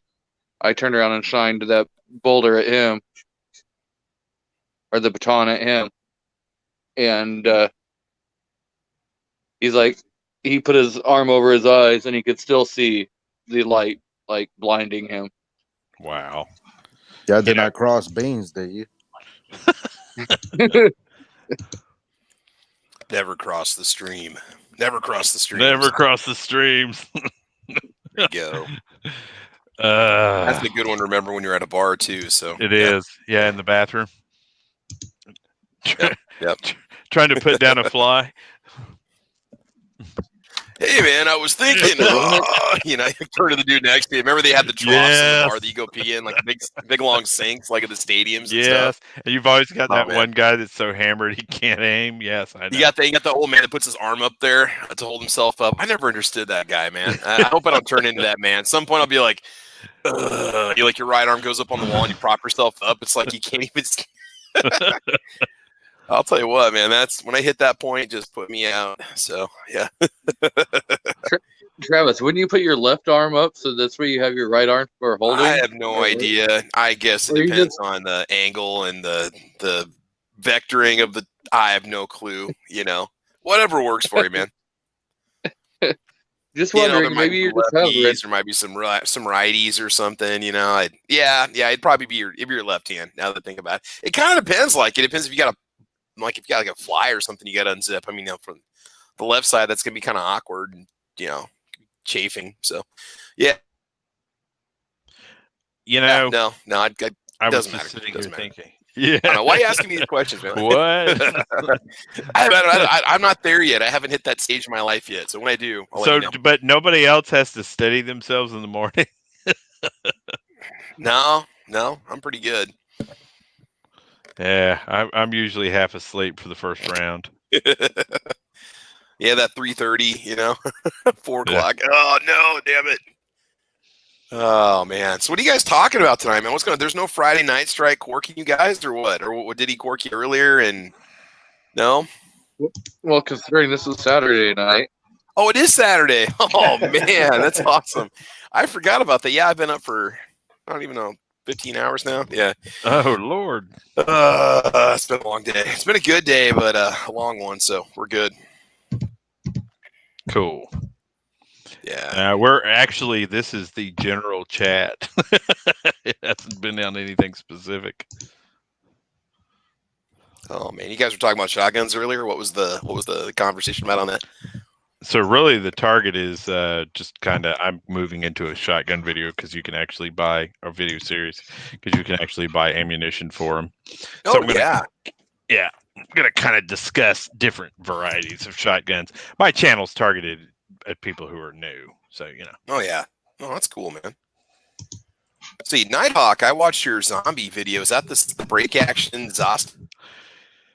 Yes, Is that what that was? Or no, yeah, break action that was a house fire gun, and the guy who owns the local shop down here, I walked in there asking him for a break action shotgun, and he was like, "What are you going to use it for?" And I said, "I'm going to mutilate it, so something that's ugly." And it was like he's been waiting to get rid of this thing. He That's walks awesome, to the man. back, grabs it, and comes back and says, Ooh. $50. And I Oh went, my God! Wow. Wow. So then I thought the interchangeable caliber cylinders was those cylinder replacements or whatever. That was a really cool idea. I never thought about that. I was like, oh damn, No. you edged me out, man. I mean, I wasn't in the competition anyway for the actual contest, What is the prize? Did we ever figure out what the prize was? Who the winner is going to be and when that's going to be determined or not? I didn't even do we know for that. Yeah. I thought it was a contest, but yeah, I'm not in it as a contest because I already had the gun sitting around. But yeah. Yeah, I never even looked at that. When somebody was like, they're doing a $300 zombie gun challenge, I was like, let's do it. Yeah. Did you guys see? Did Matt have a revolver also? Yep. It's actually pretty cool. And like a red dot on the top or something. Yep. Isn't that what he did on his? Yeah. There's some pretty cool ones. I had my Jimenez J22. Dude, that thing was awesome. Ready for war. Ready for war. I like my little thumbnail. All you can see is like this side of it. I'll tell you, man, that thing is awesome. I haven't taken it to the range yet. Defense Dad we're gonna take it out there. And I'm actually going to get behind like a barricade when I pull the trigger, so the blade comes back. It doesn't hit me in the chest. I don't go out Steve Irwin style, Yeah, just take a Ozark trail to the chest. That'd be a bad way to go. Get killed by a $2 knife. Dude, that'd be horrible. Mario says he's new to shooting. Oof. Mario, stock up on ammo, and when it's cheap, buy it, and don't listen to your girlfriend or wife if they complain. Don't listen to either one of them, okay? So Mario is the guy who commented on my Canic video. He's as new to shooting as I am. Man, I'll tell you, I feel so sorry. Anybody trying to get into it now, the prices on 9mm are just, oh, God. I mean, like I said, I was buying it. Every time I go to Walmart, I pick up a box. Walmart still had 9. I ordered in bulk when it was cheap, free shipping. A lot of those places didn't even have sales tax on them back then. Yeah. Yep. For online orders, and man, I'll tell you what, I'm happy, but part of me is like, okay, I don't want to burn through my reserves, No, but, 10,000 is 0 for me. So when I get to 10,000, I'm at 0. So anything above that is available to use. Yeah. I don't know what's going to happen, man. I'm kind of curious. I don't know. It's all going to come down to election time. It's going to get crazy. So, well, so the Tytler cycle completes no matter what. In general, republics and democracies go through this process over and over and over again. Takes about 250 to 300 years typically to happen. And so we're at the dependency phase. And so when people start to become dependent on their government starts to make moves to make dependency the rule. And so you see one political orientation pushing towards that and another political orientation not really fighting it. And so, okay. So that helps ensure that kind of helps ensure that both parties will pretty much be perpetually empowered. That's correct. They start to get to the other side. And says, "Well, we're gonna let you guys have it this time. We'll let you guys have it this time." You know, yeah, that's pretty sad. And so, for citizenry, the goal is to, and I tell people all the time, what do they say? You know, what do I need most? What tactical equipment do I need most? And I tell them it's get off your fat butt and go run, get some PT, do some push-ups, do some sit-ups, get yourself in better shape, because ultimately the best piece of tactical equipment is your body. So when you're running down the streets of Minneapolis at a light pace, you don't get caught by somebody trying to take you down. You can actually sprint away and get by yourself some space, and be agile enough to run backwards and not flop over your phone, not run 682 feet and end up on your butt. Yeah. Kenosha, Wisconsin actually pushed back today. Apparently all the citizenry there locally showed up with weapons today to protect property or what? Yeah. See, I think in that area you're still getting kind of that Midwestern Great Plains, like, this is my home, you're not coming here kind of feel. I think you'd get that in Nebraska quite a bit if it started getting, because people would be like, no, you're not going to come on my property and destroy my stuff. I don't care. And we're not the kind of place where if you walk out with your AR, you're not going to get,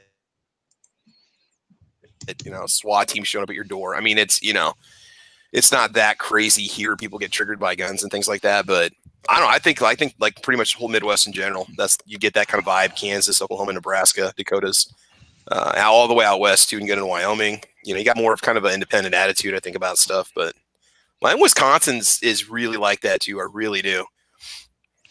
Yeah, if you were to do anything like that here, it would be short. What state are you in? Tennessee. Oh yeah, no, I agree. That would be extremely short-lived. Yeah. Our state is listed as number 26 in the number of guns, and that's because they don't know half of what we have. Yeah. Yeah, exactly. But they haven't had any like Nashville hasn't had any riots or anything, or no areas, no liberal areas haven't like had some protesting and property damage and stuff, or not? We had some base level protests. There was one that there was some base level property damage, and then Tennessee wrote a law that basically ensured long prison sentences for those type of behaviors. Our local law enforcement is very, very, very strict on that. I actually went to one of the protests in Pigeon Forge, Tennessee, as a part of a local security group, and the Patriots significantly outnumbered the protesters. Yeah. And so and then the police showed up. And so, you're not going to get much riotous behavior from either side, right? From either the militias or the protesters. It would be bad. Say for Nebraska, you get outside of Lincoln and Omaha and go west, it's a whole different attitude. Yeah, it's I mean, people are friendly, but there's kind of a independent, kind of rugged independentness that you kind of get that old west thing going. It's a lot of ranchers, a lot of farmers, a lot of people that have worked their butts off to get where they are, and I don't know, play games. Yeah, Texas too, man. That's So pretty much the center part of the country, east, shy of the East Coast. I think in the West Coast, I think you'd have a pretty nice zone. Oh yeah. Yeah. I don't know. Some parts of Texas are rapidly turning purple. I've been harassing my Texas friends. No, it's all those people invading from other states. Those people coming in from California and Colorado, getting away from the expensive property costs, and New York. That made a news article, and then the next day, they stopped that. What do they got here? Tennessee wants parents to sign a waiver saying they won't watch what the kids are learning in online school. Yep. What's up with that? I don't care if the kids watch. Yeah. That was 2 schools, and we have just as many communists teaching in our schools here as do other places. And basically, after this, the parents got a hold of the superintendent. That stopped. Of course, they have something to hide. New York. I sent my daughter to a private academy, and she came home with a pamphlet on a specific political orientation that likes to label itself a religion, talking about the benefits of it given to her by one of their teachers. Oh my, no. Yeah. I'm doing 50% instruction, 50% Zoom, 50% in class, and we're real time. Yeah. Everything's happening in real time. And I've regularly have parents in the background working in the office, parents making breakfast. I mean, it's not if I can't teach it in front of parents, I probably shouldn't be teaching it. Of course, I'm doing language myself. Yeah. So I mean, and I'm not there to push any kind of agenda. In fact, I keep my opinion to myself. If a kid asks a question, I try to explain both sides of the issue, like two different viewpoints. I'll say, look, this is how some people see it, and this is how other people see it. But I mean, that doesn't come up in what I do. I'm not a poli-sci class. I'm not a history class. I mean, it's not really an issue. We do talk a little bit, there's history and culture items that come up in discussions that we have about, stuff that's related to my subject area. But I don't, if a parent wants to sit down and take a lesson, I mean, I'm not going to say no. I don't know why they'd want to, but if they're interested, hey, more power to you, Well, and I think if more parents actually did that kind of stuff, we wouldn't have the problems that we're having now. Let's be honest for a minute. If parents paid any attention to what the heck their kids were being taught in school. Yeah. Now, the thing I want people to understand, though, every time, and no offense to what you're saying, but it's not like that in every single high school. I'm in my second high school now in 20 years, and I don't get that vibe, and I don't get that feeling from things. And maybe it's in Nebraska. Maybe it's a Midwestern thing. I've never really seen that liberal viewpoint pushed across in the classes. I mean, most of the history teachers I know are pretty conservative. But maybe it's just our region of the country. But I mean, I don't see communist manifestos being passed out in the cafeteria. I don't see any kind of, if you ever look in the book, I wish that parents could spend a day with their kids in school and see what the kids really see and what they really get exposed to so they understand. Because I mean, there are places you get the extremes on television. You get those professors pushing communist agendas and socialist agendas. You see that in the university. You see that. But I don't think that's the majority. I really don't. If it was, I wouldn't be in the field. I'm just saying that. And you got every right to be concerned as a taxpayer. I'm not going to say no. Hey, I want transparency, man. Come by anytime. You're welcome to sit in anytime. That's fine. Well, somebody asked me the other day what my perspective on I'm not going to say no, but I'm just defending the field. It depends on the school. And if somebody wants to send their kid to a private school, or if they want to homeschool, and because you're not happy with the schools in your environment, you have the right to do that. I mean, I wish more parents would try to get up and try to make change in the schools by getting on the school board and pushing a different agenda, maybe one that's opposite of what the majority is, but you don't get that. Because parents are too busy trying to keep food on the table, So, well, and then you have the other side of that too, which is parents who believe that it's not their responsibility, right? And so I have always believed that the education of my child and her perspective on the world is my responsibility, right? And so they were talking about, things that happened while I was in the service in a class one day, and how the book was representing it wasn't even close. I was like, the heck? So we sat down and talked about that, right? Yeah, they really don't get into as much detail as you would want on a lot of world events. They just kind of gloss over it, and they'll talk about some of the atrocities, but they don't really get in. I mean, I really think they could spend a lot more time and really look at just what happened in a lot of our wars and politics. They kind of gloss over it just to kind of get the general idea out. And I think it kind of does a little bit of a disservice in a way, because it doesn't really make the kids critically think about things. And well, yeah, and you don't have to sell one perspective; just tell the story. You know what I mean? Yeah. And tell the kids you are more than welcome to form your own opinion about the topic. Yeah. So that's exactly right. Yeah. Well, we're to the point now where, due to many liberal universities, we have the bulk of our 20-plus-year-old population who have just absolutely been brainwashed. Yeah. And so there's enough of it. Send them to Nebraska. Just send them to Nebraska. Yeah, that would be perfect. We're still okay here. We've got we've got some nice colleges out west where you're not going to have that kind of big city influence, and yeah. Yeah, I like Nebraska. We're a weird state, man. It's an odd place. Like I say, Nebraska, like the government here and stuff. It's like having parents that let you have fun, but you can't have too much fun. It's like, I don't know. It's odd. Like, you have a lot of freedoms and things, but there's still little regulations that just kind of drive you nuts. It's like, what's the point? I don't know. But for the most part, yeah, we're pretty jolly, plump group of individuals, I think. So, but I don't know. Faas, where are you at, man? What's that? Where are you at? Washington State. Washington. Okay. Outcast, your head would spin in New York, Travis. Sex, prostitution, drugs, gangs, stabbings, and more starting in elementary. Less than 30% graduated in my city. That's a nightmare. Oh my God, dude, that's like something you only see in movies. You know, it's School choice, anyone? School choice. Lean on Me Part 2. Yeah. Oh my gosh, yes. So here's a crazy question. This is totally unrelated, but it's kind of a prepper thing I get. Where the heck is here I am in the middle of the Corn Belt in Nebraska, and for the life of me, I can't get a can of kerneled corn in a can. Where is all the corn, the canned corn? Can somebody answer that question? I'm seriously sober here. I have not seen a can of corn on a shelf in 3 months. Did it all get gobbled up when people were prepping or what?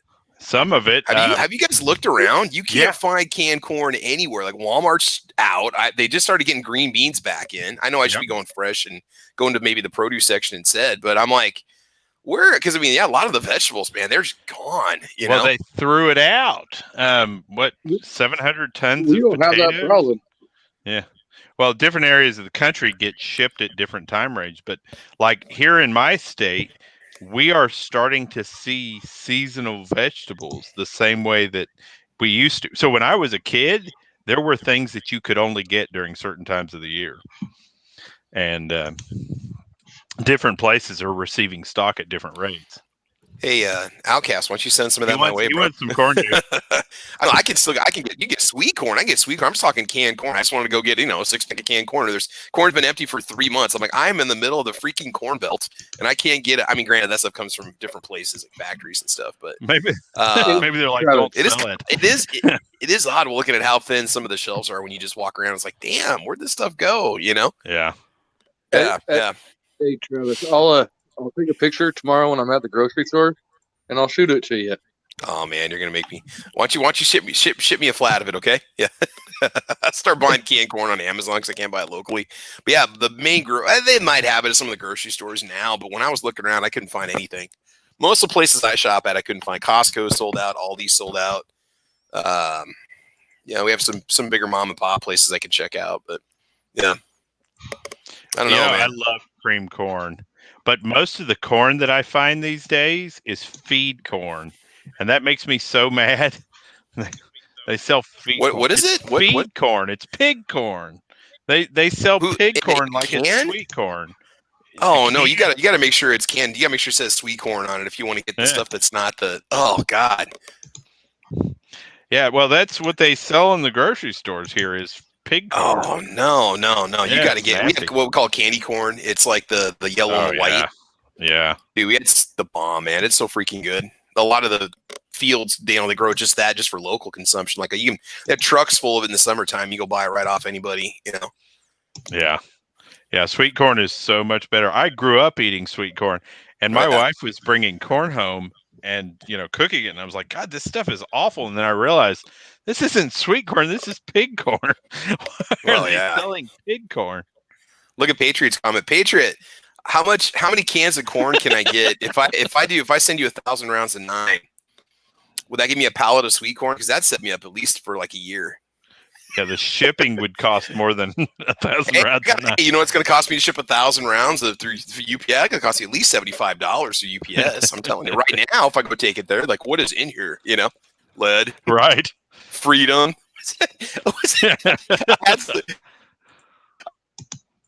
I gave away some AR parts, and UPS. I don't know if you guys have shipped through UPS. Yep. They ask you what's in the box. And what I say, I took it out there, and I always tell them something stupid because I'm shipping stuff all the time. What's in there? I was like, fan apparel and merchandise. Looking at me like, what? What I was like, what's in there? I go components that make freedom. They're like, okay, can you elaborate? I'm like, tools, steel tools. I got shipped an upper. Right. I always say the same thing. Components of freedom seeds. It's hunks of inert plastic. Yeah, there you go. What's Honcho saying? How much for a kilo of 9 millimeter? I don't know. I'm an American. I don't know metric. What's wrong with you? Come back and ask me a real question. Yeah. Sorry, D23. I'm not hijacking. I'm just having fun here. It's just fields of cocoa plants. Yeah, get some cocoa leaves going on there. Yeah, chew on those, huh? Oh man. So I have a question. How do I share a picture? I've been working on that this whole time. You can click on share screen, can't you?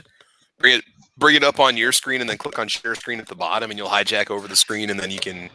Well, because then it gives me an option of StreamYard, Mozilla Firefox sharing indicator, or entire screen. No, click on share screen, and then you have an option of just doing it as a specific tab that you have open on Chrome. It'll show you which tab. If your picture's in a tab, like if you want to share it off your computer, you're going to click on your entire screen, and then just have the picture up on your screen that you're sitting at. If you're on a phone, I really can't tell you, but if you're on a computer, I've got it on my laptop, and then I've got the pictures in tabs. I got that done, but if I click on those tabs, then the share screen disappears because it stays with the StreamYard tab. That's what I'm confused with.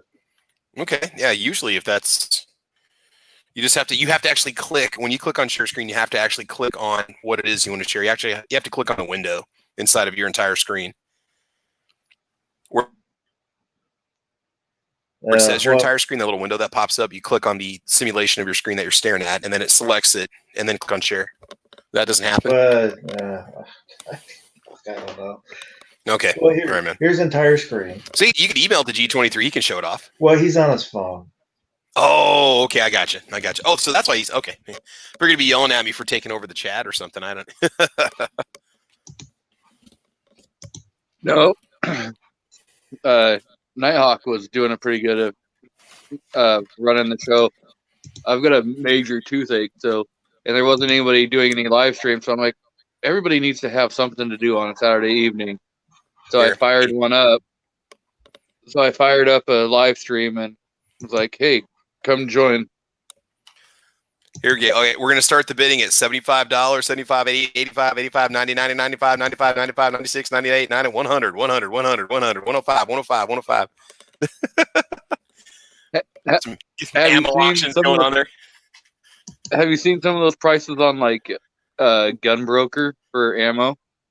I didn't get too depressed. Locally, they're triple, like $20, $25 for a box of 9. One of our gun stores is selling 500 rounds of 55 grain Hornady Frontier for $483, which is probably the highest I think I've ever seen it for 500 rounds, and that's just nothing, this brass. But no, what are they going for on Gunbroker? They really think people are going to buy that stuff? People are that desperate they're going to spend that kind of money? $700 for like a few hundred rounds. Oh my God! Is that person actually selling? Is anybody actually paying that price? I mean, how stupid? There's bids on it. Oh my God! No, they got to have somebody bidding that up. There's probably somebody jacking it up just to like get people interested. And I guess if you're a new gun owner and you don't know any better and you don't know ammo prices for whatever reason, I suppose, but.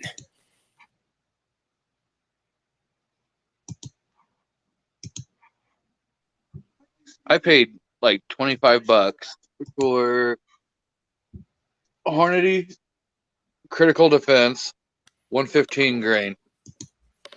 That's for 25 rounds? Yeah. That's only about $5 more. Isn't it $20 a box generally for 25 rounds Critical Defense? I mean, it's $20 to $24.99 out here. Normally, I mean, pre-pandemic pricing was $25. Hell, if that's the case, you might as well just start buying Critical Defense instead of 115 grain ball if they're going to start going $25 a box elsewhere, Jeez. Well, this was like $24.80 or something around for a box. Yeah. So I just say $25. And then I got some Ammo Incorporated 124 grain jacket hollow point. I think that was 20 rounds a box. Yeah, 20 rounds a box, and I paid like $13 for that. And that's I say that's I don't know. What do you usually pay for like a 50 round box? That would be about $25, I suppose, normally. I'm trying to think. Because I usually just get the 115 ball just for range stuff, and then I just do Critical Defense for everything else. But once in a while, I pick up some 124, 127 grain hollow points, and yeah. Well, I just I got into the 9 late in the game because it was actually already in the pandemic when I decided to buy the wife a 9. Mhm. So, but I'm still picking up like Blazer for $12.49 a box. Oh yeah, it seems like to me, the big box stores haven't jacked their prices up at all. Or I'm This seeing is a very local. little. This Yeah, is mom just a and little pop. mom and pops. Yeah.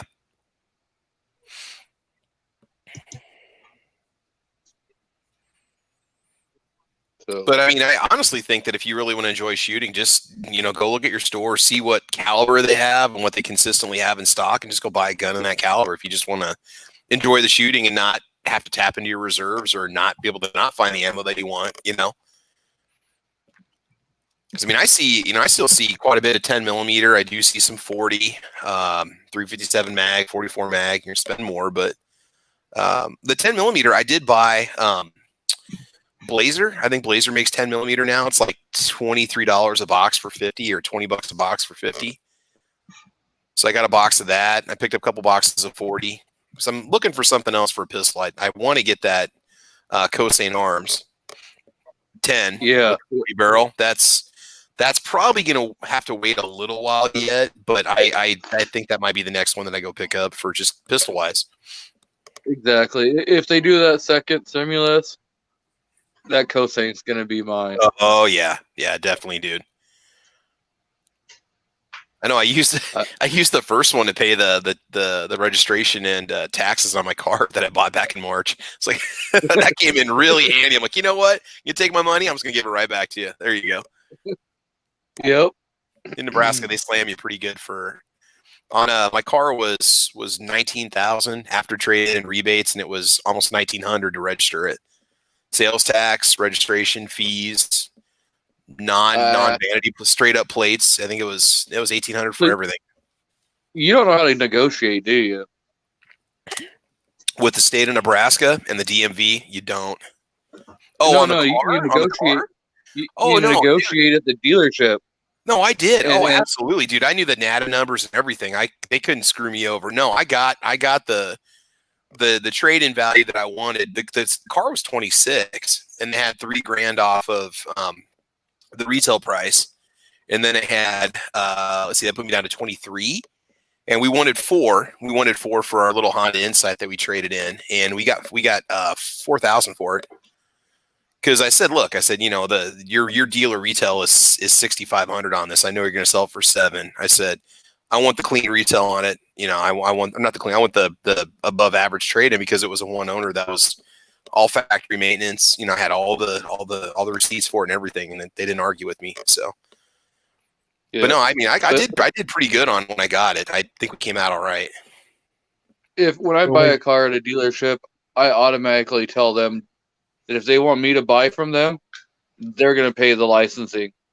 That's not going to be added into the loan. That's not going to be nothing. I'm not paying that out of pocket.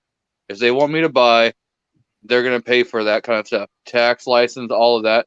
They'll eat that cost. Even as much as we had to pay here in Nebraska, $1,900, they would do that on a $19,000 car. I don't know if they got that kind of margin available for it. If you have a credit score good enough, I do. I was up there. They'll bend over backwards for you because they don't want to see you walk away and go to somebody else. Yeah. I got in it. I think it was 3 or 3.2% financing, which I thought was okay. It's not bad. When we traded in my wife's 2005 Civic, and we're buying a 2016 or 17, I forget, Civic, and for the trade-in, the salesman goes, well, the cost of refurbishing it will be about what we would give you, so it's an even trade. And so he wanted nothing, to give me nothing for it. I told him, no, I don't think so. I just want to. So you guys are gonna you're gonna sell it for double what you give me. So I already know this. It's like you don't have to lie about it and just say I got my NADA book and I got my Kelly Blue book here, and I understand those are just numbers, but still there's because the last 2 cars I've traded in, that's exactly what they've done. Same dealership, by the way. So that's when the second time around, I was like, yeah, no, you're not going to get me below a clean trade in at all. No, and then he There's no asked me, reason for it. he asked me, what do you want for it? And I only wanted $1,000 for it because it was kind of the base model, wasn't worth much. You should have just put it up on like Facebook Classifieds and moved it. I mean, you probably could have got, maybe asked like 1,500 and. The thing was the night before, I spent all night. I sucked probably 2 gallons of water out of the carpet because there was a leak. So I cleaned it up, dried the carpet, threw the seats back in, and we drove up there and traded it in. Just have like a leaky seal on the windshield or what? I think so. Yeah, it wasn't antifreeze, was it? It wasn't the heater core? No. Oh, okay. So yeah, you can smell that. You can't get away with that. That's that you're pretty much screwed when that happens. So yeah. And then all the extra stuff that you never buy, they already put in the car, but we got the deal I wanted anyway, so I didn't. Cool, man. Too worried about it. Yeah, I looked into Honda. We went Hyundai. It's our second one. It's just the warranties are really, really good. 2020s, they cover all the basic maintenance for 3 years. I looked at the Subaru Crosstrek. I looked at the Mazda. What is it? The CX-3 or the CX-30? CX-3, I think. I wanted something like compact, but I wanted something that's going to get good mileage. I need something that's going to run because I got to commute out of work. I can't afford to not make it to work. Whereas, Yeah, my wife wanted another Civic, and she's Japanese, and she didn't want a Korean car. Ah, I gotcha. I understand. Yeah. She knows those Civics are made like in Ohio, though, right? Well, I was amazed at how far the technology has gone between 2005 and 2017. Oh yeah. No, I ended up going with the Kona all-wheel drive because I wanted something that could get through the winter weather, but I wanted a hatchback. Needed good gas mileage. I wanted something with a lot of features in it. Really comfortable to drive.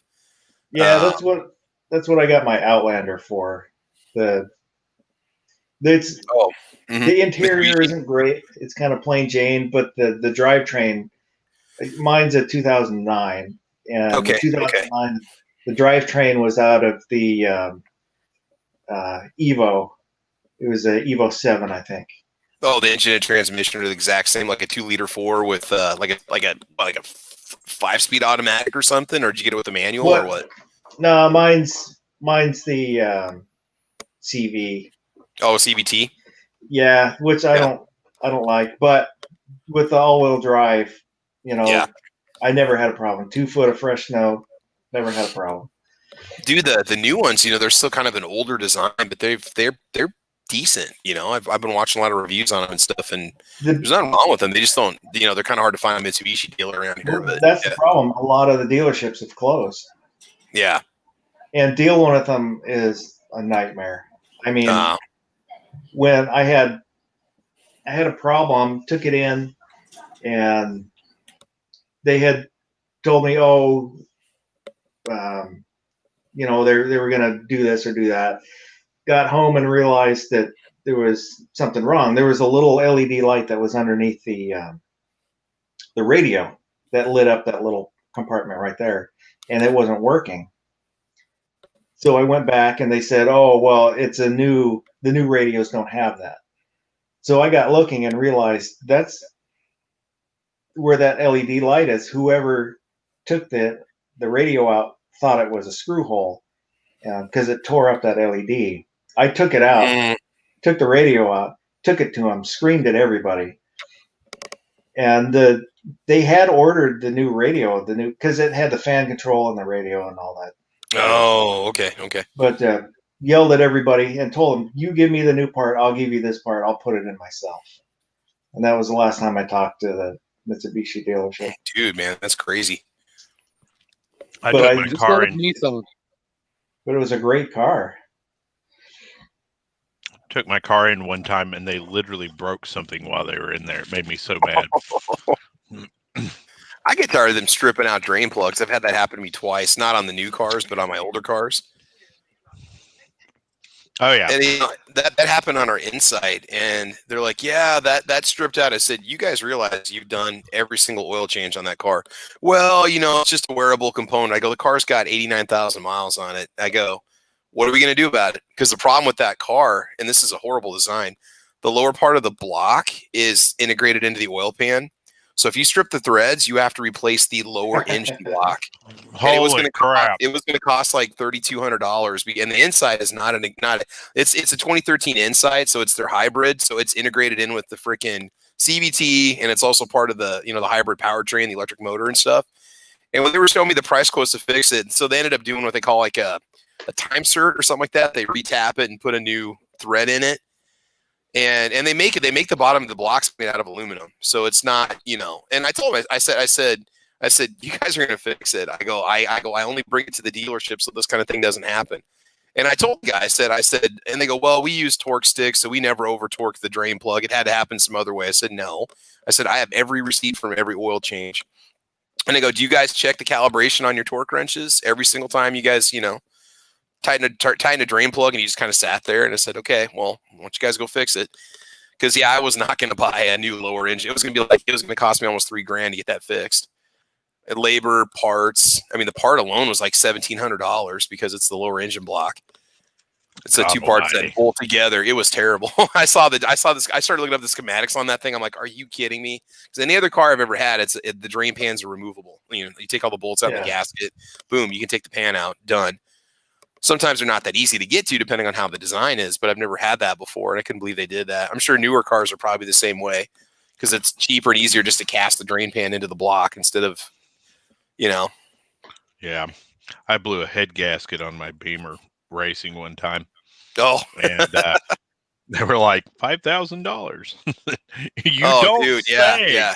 New car time. I love BMWs. I had a 320i back in the 90s, and it was 10 years old, but that thing was in the shop like every other month was something. It only had like 50, 60,000 miles on it. But man, once those things hit 100,000 miles, if they haven't been maintained, they just eat you alive. Now, I sold those for 10 years. You don't want to own one out of warranty unless you know. No. All the parts under there's so much stuff made out of plastic. The hoses, the intake, the Vanos system for the variable valve timings, the intake. I mean, it's ridiculous. And the electrical problems you start to run into, and even once you get past 100,000 miles, I just don't think they're. I don't know. I'm not sure why people would want to buy one past that point. Well, the resale I basically throw them away.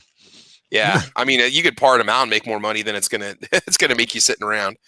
I mean, if I bought one, I would honestly. I mean, I know it's a waste of money, but I'd either lease one just to enjoy the experience but not have the worries, or trade it out at 100,000 miles. I mean, I think BMW only have a 4-year, 50,000 mile warranty on them. I don't know what it is for the powertrain, but that's what mine is. Yeah, I watch a lot of these car videos where the guys buy like the cheapest 750 IL in the country or the cheapest M3, and they drop thousands and thousands of dollars in those things trying to get them fixed up, and they're just yeah. Well, no, a lot of the electrical systems actually fiber optic. Same thing with Mercedes. Like the dealership I worked for sold BMW, Mercedes, Jaguar, Mazda, Ford, or not Ford, excuse me, GMC, Pontiac, Cadillac, Chevy. And the ones we had the most problems with were Jaguar, which we dropped the dealership. Oh, God, yeah. And Mercedes when Daimler-Benz got in with it. Well, and the problem with Mercedes, they got so many sensors for the sensors. I mean, there's just so much crap that can go wrong. There's so much electronics on those things that they just, yeah. I bet the service bay at that place was pretty busy, huh, Shane? Yeah, I mean, it was pretty well. It's one of the biggest dealerships here in town, but yeah. And that sucks. I'd love to have an M3, or I'd love to have a Land Rover. I'd love to have like an old Jag convertible or something, but I just would not want the headache of sourcing parts or trying to. I mean, a lot of that stuff I could probably do myself. When you start to get into, engine diagnostics and electrical problems and stuff like that, I just don't have the time for that stuff. Sorry, go ahead. You can get the Jags that have the old bodies on the new chassis, but they're like $80,000, $100,000. I had a buddy who had a Jag that had a 350 Chevy in it. It ran like a champ. Oh yeah, that's they make conversion kits for them. Oh yeah. My aunt one time, she asked me, she wanted to buy a new car, and she was looking at the Jag Van Plaus, the 7 Series Beamer, and then the S Series Mercedes. And we sold all three, and she asked me which one to get. I was like, whatever you do, don't get the Jaguar because they have electrical problems up the yin yang. Guess what she bought? The Van Plaza is the extended. That's the extended like luxury model. Yeah. Van Plaza has like the burled walnut fold out Yeah. tray for the rear side. And Like an that she extra owned that foot car added for to it. yeah, she owned that car for 3 years, and it spent almost 2 years in the shop off and on.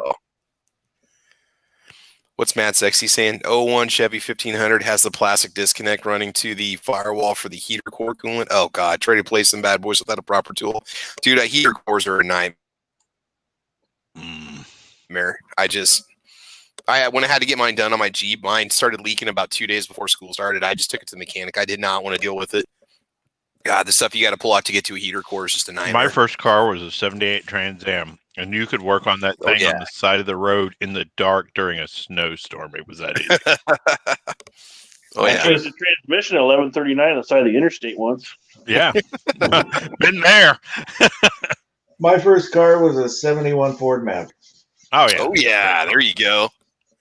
Baby my blue. grandpa had one. My grandpa had an avocado green one with a let's call it butterscotch leather interior. Yeah. It just luscious, man. It had the cushy seats in. I don't know if it was leather, but man, it was nice. That thing just rode like a friggin' it was awesome. My Mach 1 was blue and white racing stripe. And boy, that 351 Cleveland in that car was one of the best motors I'd ever dealt with. My very first. Oh, go ahead. My very first car was a Mazda 808 station wagon, 1976, and I got it from a mechanic who had souped it all up and turned it into like a little racer. So it was a little sleeper. Nice. I paid $600 for it. How many did you spend in tires after that? I didn't spend anything in tires, but it did get a lot of tires put on it. Yeah, I believe it. My little AMC Javelin, the biggest cost of maintaining it was tires.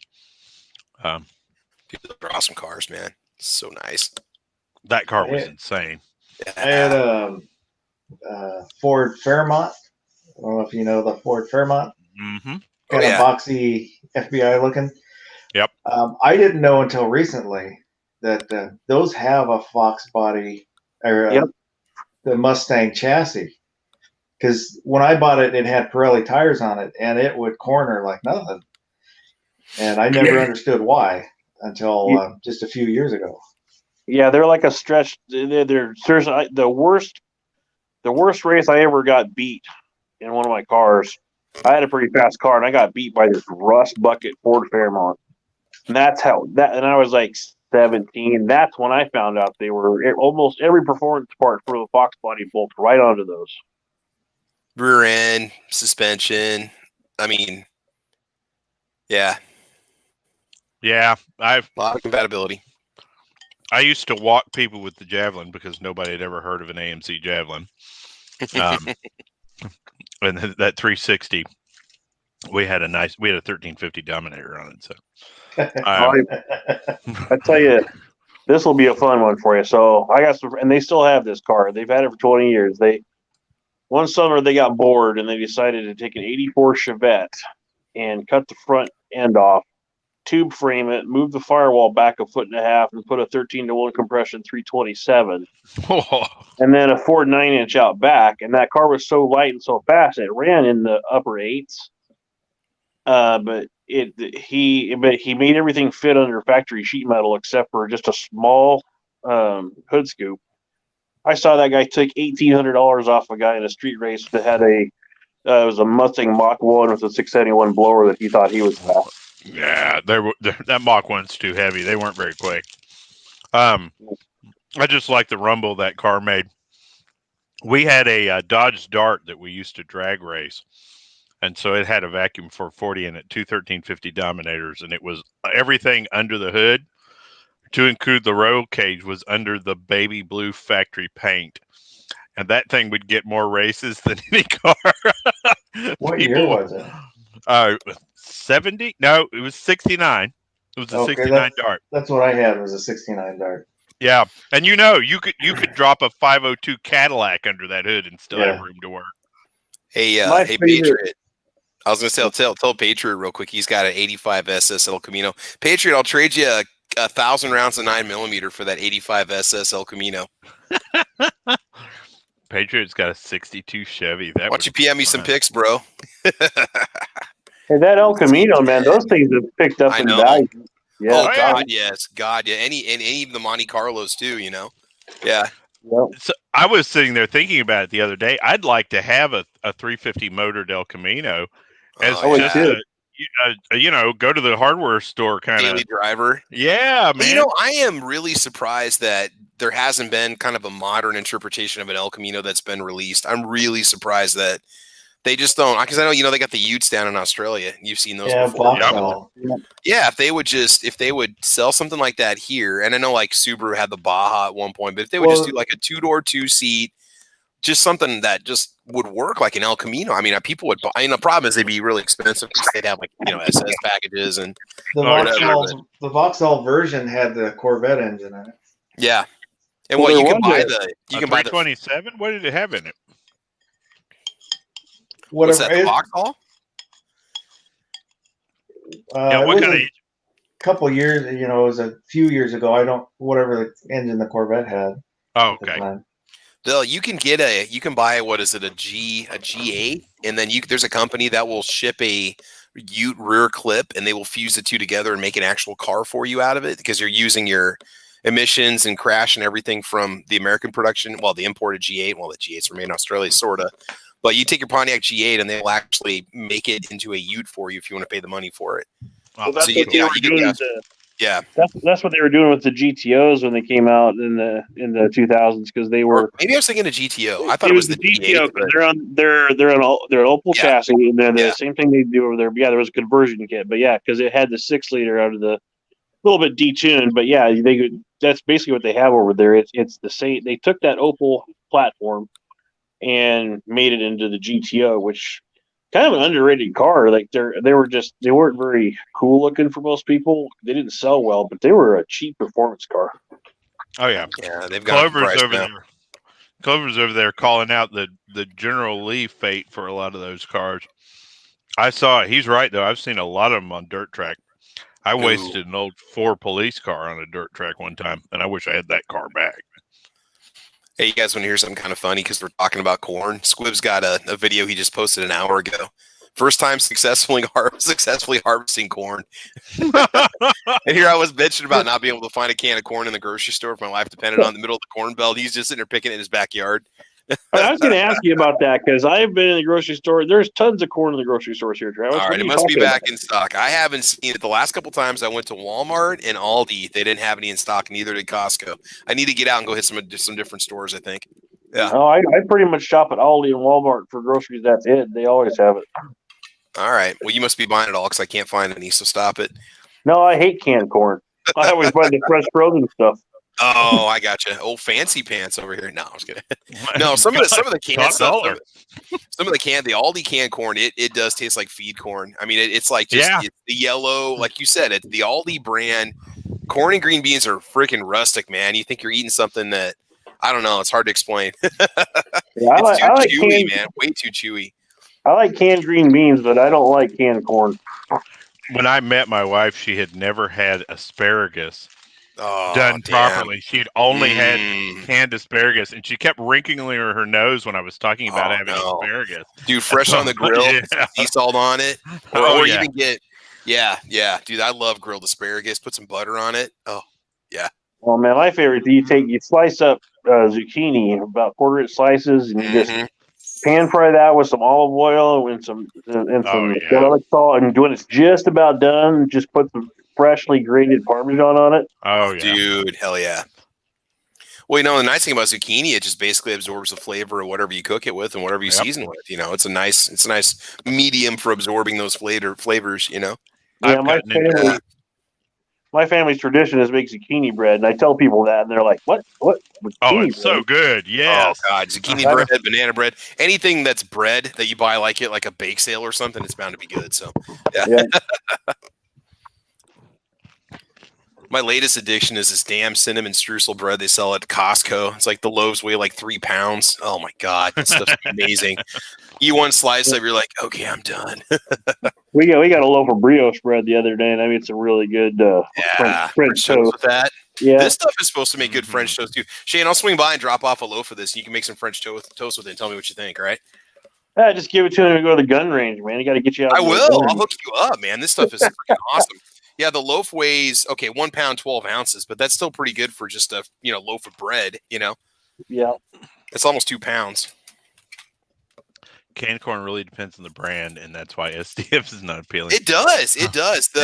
If you go get the bargain basement stuff, you don't usually get the good sweet corn. If you go Green Giant or Del Monte, nothing a little salt can't fix. Best choice, man. Best choice. Best choice. And that's usually just relabeled anyway, Green Giant or Libby's or whatever. Yeah. Good stuff, man. Canned corn. I don't know. I hate feed corn so bad. Oh yeah. Well, I mean, there's a reason why they call it feed corn. Right. Well, we grew up, and we grew all of our vegetables when I was growing up. So I would literally walk out into the corn or the green beans or something, and pick something. You know what I mean? And just eat it off. Dude, if we had a house again, if I was back in a house, I'd have a garden in the backyard. Easy. God, yes. Tomatoes, peppers. Did you walk out into the corn with the other children? No, yeah, pretty much. Things weren't that scary when I was growing up, man.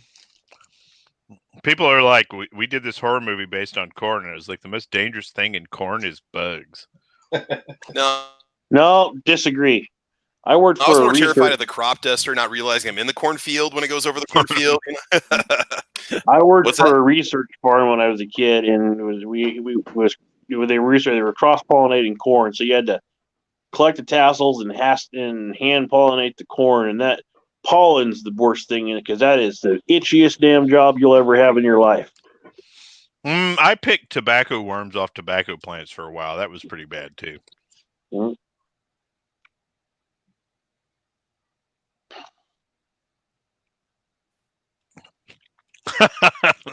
Best cartoon of the year.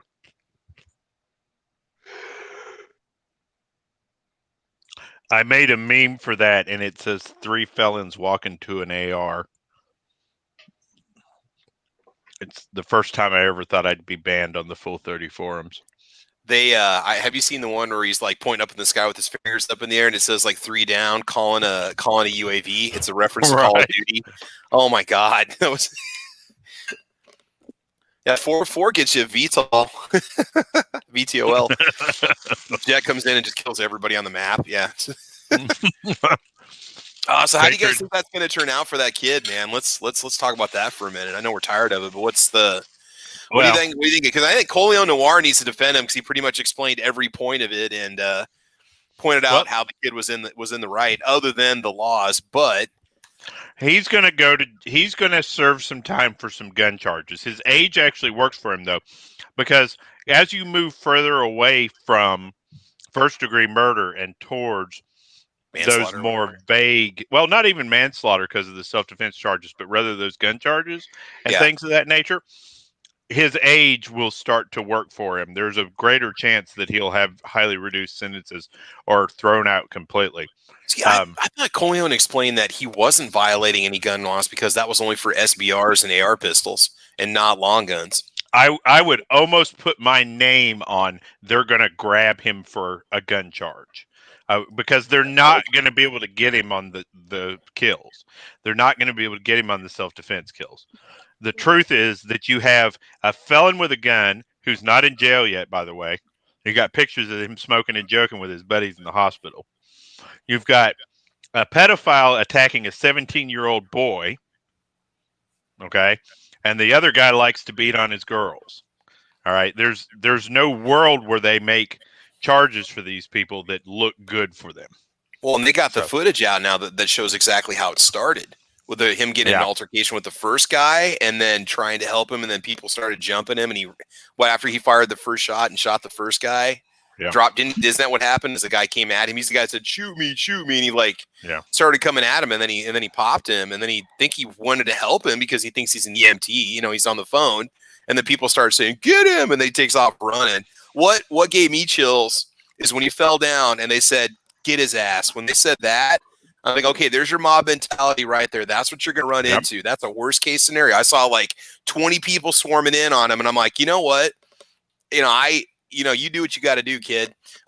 I'm sorry. In that situation, I'm sorry. Maybe he shouldn't have been there, and it was a bad deal. But when that kind of a thing happens to you, the only thing is the people, and this is not the right assumption but the people, maybe they were thinking that he was the bad guy, that he was the crazed lunatic shooting people, and they were in the right. That's the worst thing about that situation is people think that they're doing the right thing by disarming the guy with the gun.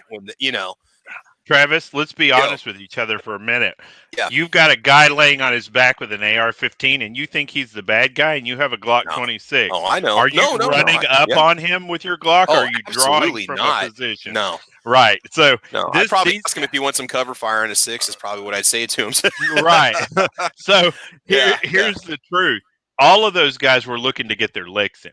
Every one of them were looking to get over there and tap him. And so little fellow that runs up with his Glock 26 in his hand, he draws his weapon and has his weapon out too late to engage. He's not smart enough to know to draw from distance and engage from a distance because he's a criminal. He's not there to participate in a capture. He's not there to do any of those things. He's there to execute a shot, and he later admits to that he wishes he killed them, as New York Outcast points out. Instead of watching our range videos on YouTube, he could have been educating himself, and instead, instead he was too busy getting high, Right. Or trying to steal something or sell copper wire. I mean, yeah. Well, I like I said, I think they have to get him with something. At this point, they're going to treat this kid like they did Zimmerman. George Zimmerman was literally innocent when Barack Obama picked up on his case and decided to try to make it a national thing. And if I'm George Zimmerman, as a Hispanic American, being called white would have pissed me off. Because they basically accused him of being something that in truth he wasn't. And so ultimately, they called him a racist, right? That was not what he was in any way. He was a man trying to defend himself. So now he's out millions of dollars in his defense because it became a political statement. And I think they're going to do the same thing with this kid. Hey, man, but at least Zimmerman got a Sky CPX2 back. That's what's important. So that's important. Well, he tried to sell it for $500,000. Did you see that? That looks bad, Yeah. Well, as a collector of medieval weapons, they're worth more if they've been in battle. Oh, surely there's some casino somewhere that wants to buy it and put it on display as a showpiece, Yeah. So, as Andrew points out, he has one of the best lawyers in the country.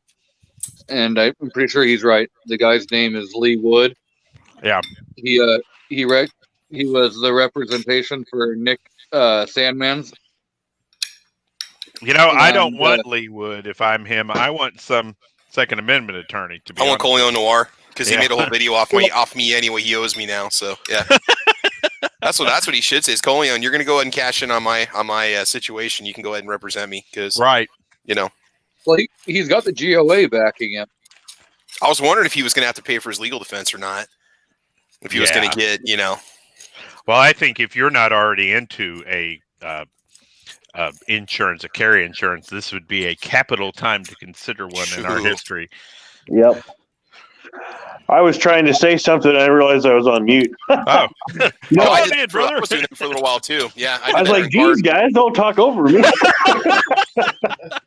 During here's what I think it's going to come down to. They're going to, if they somehow fail to 100% prove the first shooting was justified, then it's going to snowball from there. But if they can get that one cleared, they're going to be good.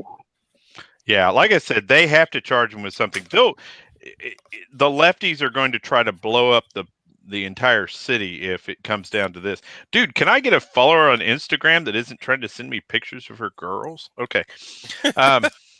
Dude, it's just all like naughty people this week. The ultimate process will come down to how they prosecute the gun charge. There's a gun charge in there. He is definitively not within all of the color of the law to be carrying that rifle in the state as a minor. Okay. Was it his? Was it his gun? Well, that's the problem. He or was could it not handed have, to him? You know, right? And so they're going to find something in there to charge him with, and then they're going to make that look as severe as they can make it look. Well, they'll track down the original owner of the gun, and they'll find out if that was the person that handed it to him at the rally, or if that person said, "Oh, it was a private sale," or you know. Yeah. Yeah. So he's not going to come out not stinking something. They're going to try to roll him in dirt even more than they have already. I fully expect him to try to Zimmerman him.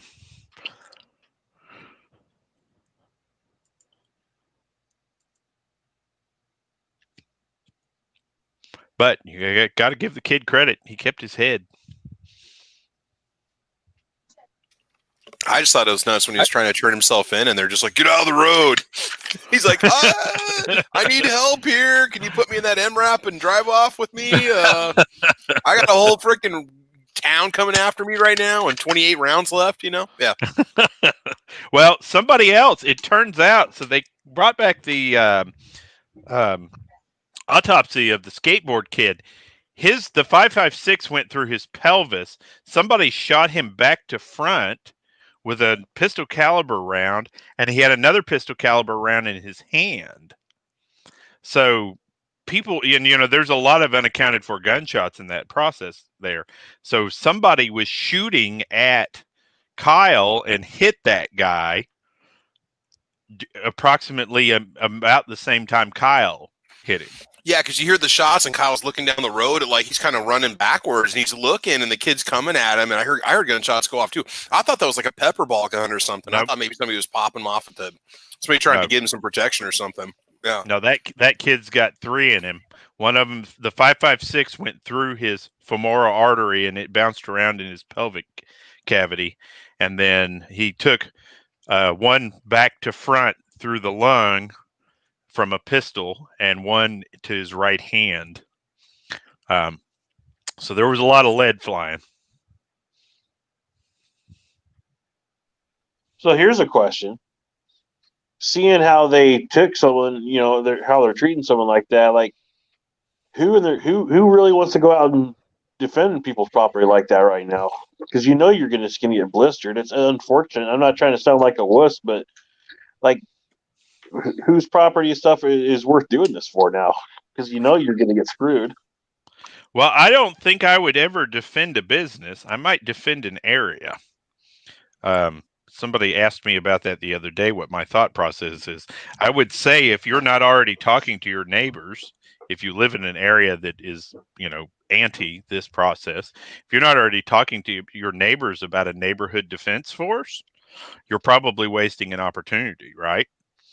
I watched them march through neighborhoods just being general hoodlums, and that's how the downtown stuff started.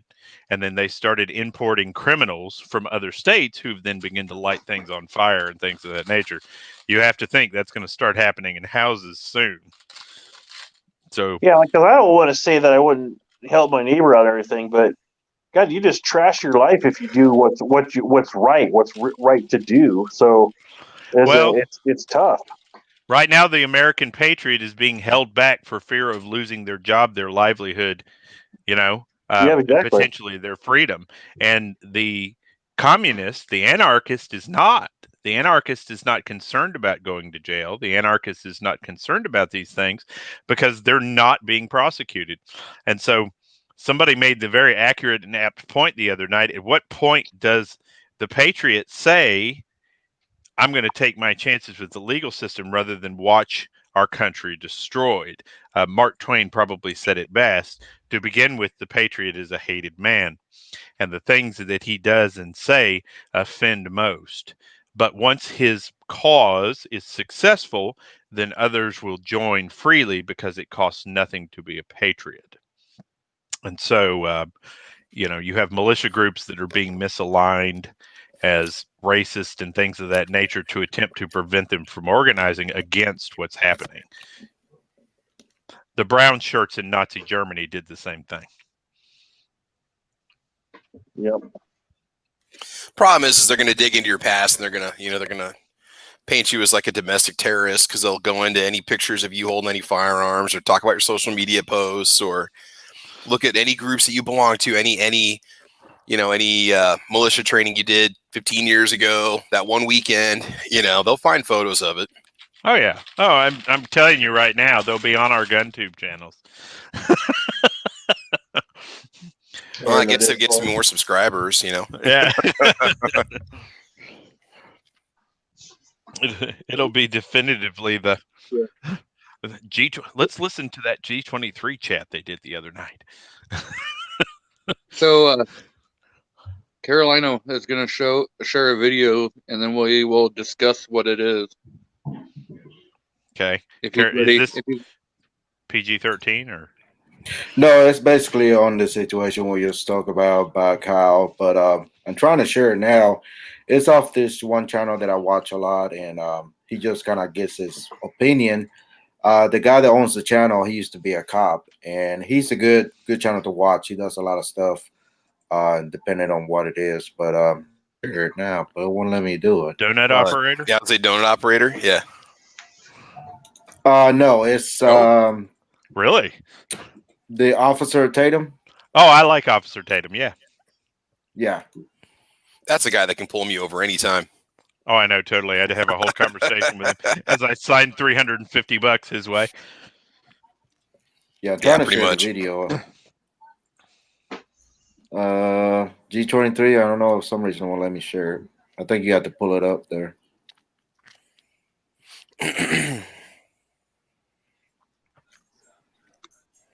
I'll have to switch over to my laptop.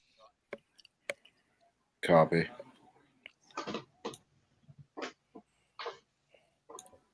Is anybody else on the laptop in here in the panel? No, I'm on I a am. desktop. You are, DM? Yeah. All right. Gabrielle just said The Last of the V8 Interceptors, my very favorite movie. How can I send this link, or maybe you can pull it up on YouTube? I spent like half an hour trying to figure out how to screen share. I haven't figured that out. Let me see if I can put it on the. Let me put it on the chat. Maybe you can pull it from there. While we wait on that, has anybody ever used the Sightmark Night Vision? I'm sitting here looking at it.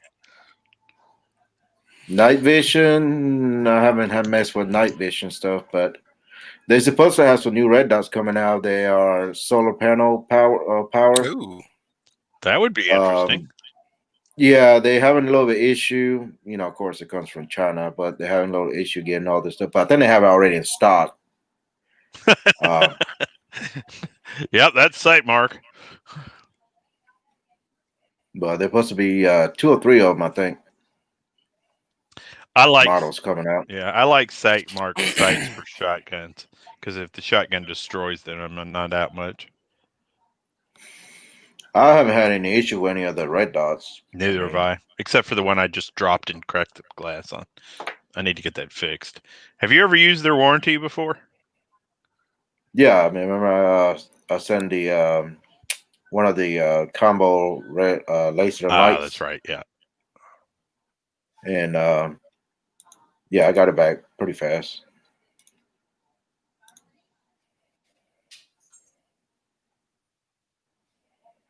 Damn false. I put it out in the chat.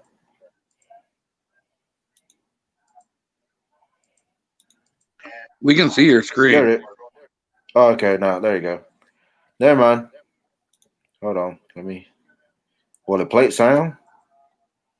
If I play it?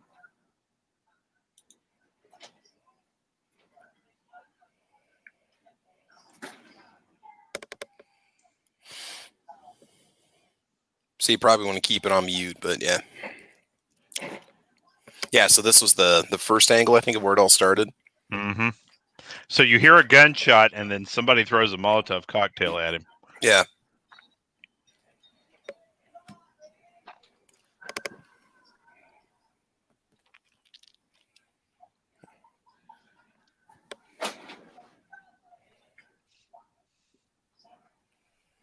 Okay, I'm gonna step out off my cell phone and I'll switch over to my laptop. Roger that, brother. Copy. Yeah, Budget went over this pretty in depth last night. He slowed everything down. To me, it looked justified. I'm pretty sure this kid didn't go out to kill anybody. No, No. because initially he was just standing there protecting property because there's early footage of him standing there with his blue gloves on and stuff, just kind of waiting, kind of standing around. He goes, well, I'm here to protect this business. Well, Yeah. but they Might also provide medical support to Antifa Yeah. and the protesters. So My only thing that I still struggle with it just a little bit is as a dad. When my kid was 17, there was no way I'd let him even get himself in that situation. But dude, I was carrying an M16 at 17.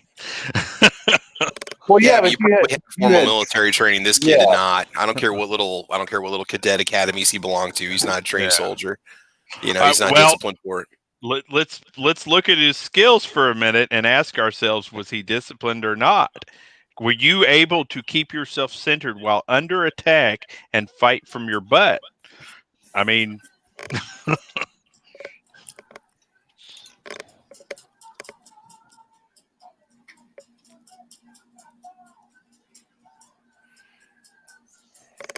and he only engaged bad guys. Yeah, no, I'm an overprotective father. I just wouldn't have let my son go into that situation in the first place. That's just me. Oh no, I would have beat my son half to death. Yeah. Yeah. Just, dude, any more of the liability from something like that. I mean, this is not, Yeah. Now, to have them side by side defending my house and my family, that's different. To go somewhere else to defend a gas station, no. No, yeah. I've done perimeter security on protests before, but I tell people I don't engage with those people. They're absolutely crazy. Yeah, even if something like this doesn't happen, like you can't win. Like everything, they just turn around and everything's racist or you're a Nazi or something. Like it's ridiculous. Well, then you have to ask yourself, do you work for a place that buys into that, right? So are you employed in an organization that then says, yes, this person is racist. I'm going to get rid of my 10, 15-year employee because the mob wants me to. So that's what a democracy is it's a mob rule. And that's why you keep hearing politicians. And I tell people all the time, if your politician ever uses the word democracy referring to America, he or she is a part of this problem. And they're letting you know that by saying they want to have mob rule. Yeah.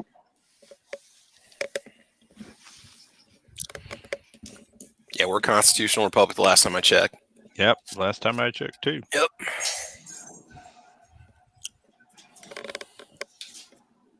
Well, yeah, there's no denying the kid handled himself well. Okay, so I'm back. I've got the laptop going now. But if you listen to this part of the video, he's not the only one shooting. No, he's not. No, after he gets out, you hear more shots.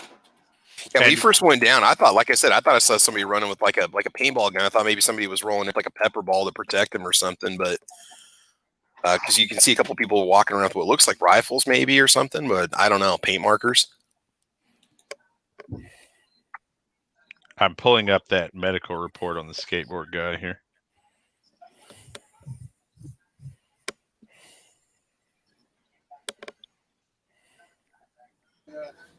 Yeah, I don't know what's going on with the on the laptop side of this. When I'm on my laptop, my chat does not work, but on the cell phone it works. It's just a little kind of hard to play around with.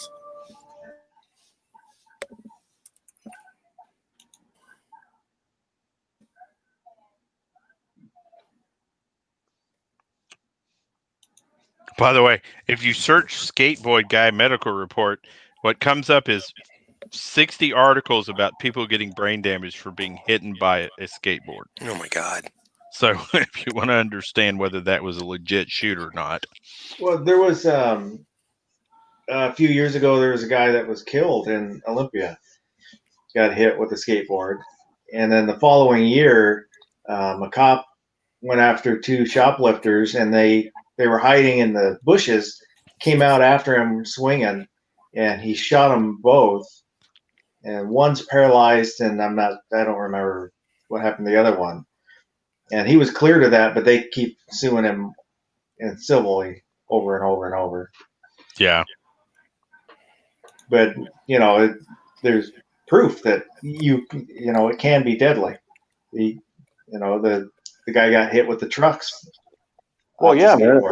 The deck of a skateboard is 3/8 plywood, and then you hit that, so that's got a thin edge, and you hit that with the weight of the trucks behind it. When I was a kid, I hung around with a bunch of skaters, and you can really mess something up with a skateboard. Yeah. Not that I ever saw that in person, but whatever.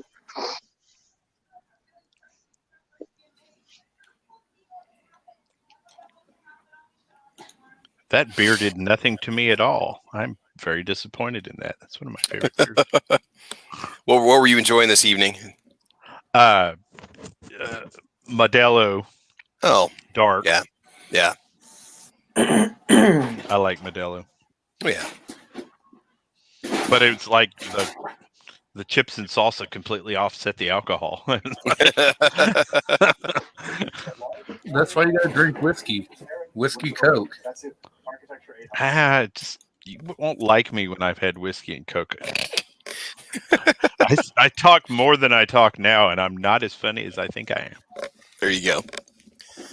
Speaking of which, Costco got their version of Crown Royal back in, by the way. And rumor has it it's actually made by Crown Royal, so it's less than half the price. So that's good. So if you're out there looking around, let's start checking. Yeah, that's one thing I miss about when I lived in Washington.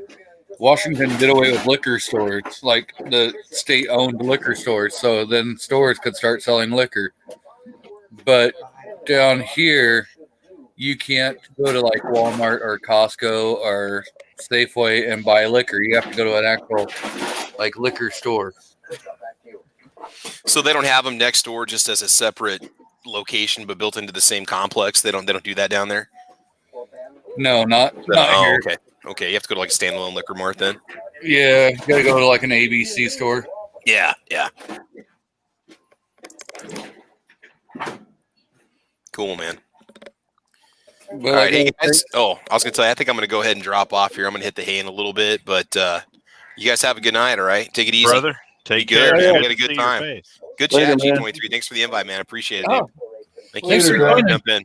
Yeah. All right, take care, man. Defense, I'll talk to you later, man. Take care. All right, man, later. See you later, Danger Mouse. Bye-bye. Bye, guys. What? No, on deck. For a while, we were outnumbered, guys. We had two, Nebraska boys in here.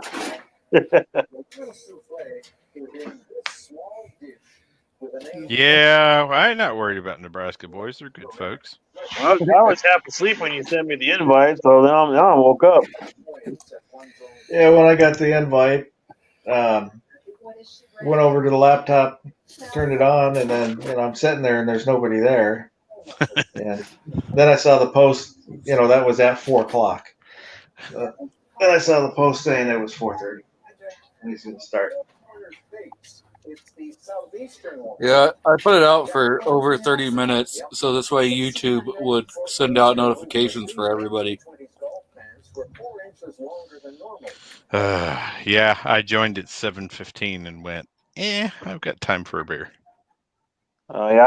We were busy as all get out at work today, so I got home and ate some dinner, and then I got that kind of after a meal coma going on, and then I was about to fall asleep, but the link came in go off on. I had customers all day long. Before I knew it, 4 hours had went by. I wasn't going to do a show because Tooth's been bugging for all day. It started a couple days ago, and I was like, "Oh, no one's doing a live stream, so we got to entertain some people. I'll go ahead and fire one up."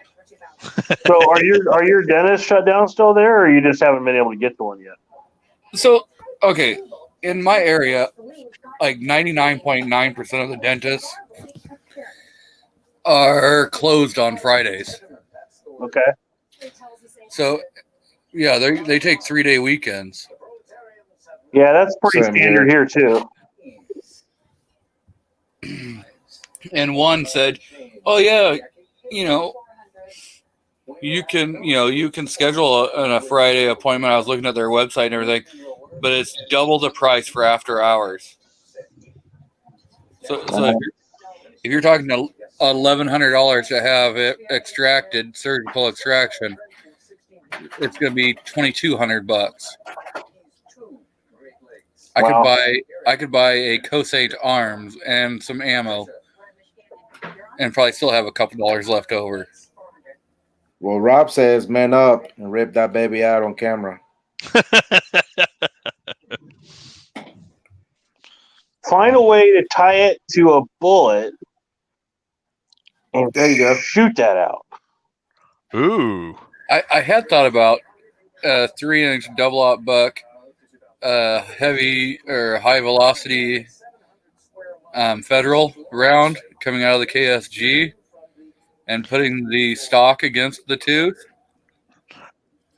I feel like that's kind of a backwards plan. I think 300 feet per second would be enough. Hand load yourself a slug and toss that bad boy out. Or you got a bow? Oh, yeah. There you go. Just go down That's to even better. Go down to the Antifa rally. They'll take it out for you. I would knock somebody the fluffy brain out. Go to Portland. A skateboard would do the job. Yeah.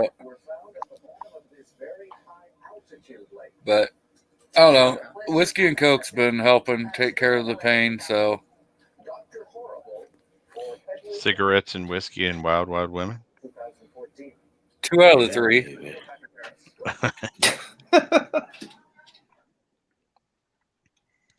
Dang. You know, I'm so many people come to me and say, I've got Amazon gift cards. What kind of armor should I order? Amazon hates gun people. Don't order armor from them. Just order from Wish. Yeah.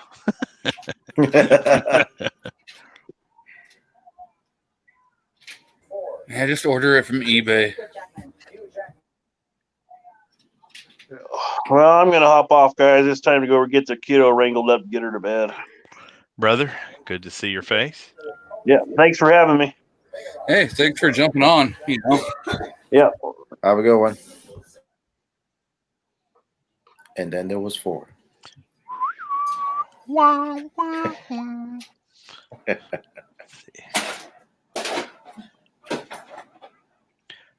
Barbarians. I need to do a review for these guys.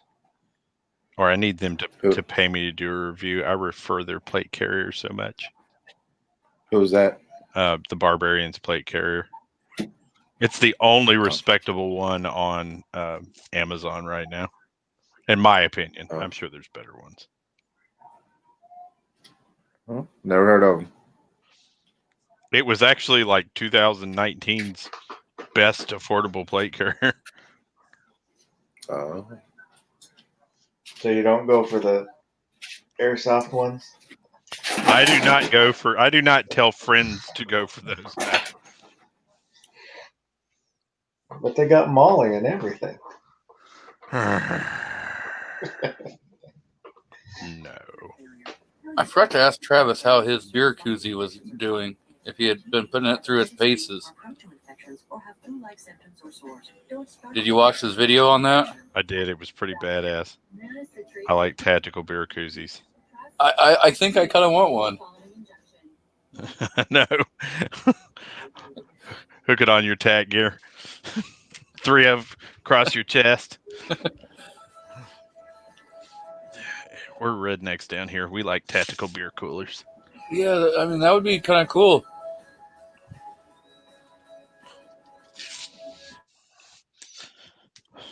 Tactical Molotov cocktail holder. I had an awful time getting smoke grenade holders. I had to go to an army surplus store to get them. And then my favorite smoke grenades are completely sold out, and it's like the company's not making them anymore. I sent him an email the other day and got ghosted, so I'm like, uh-oh.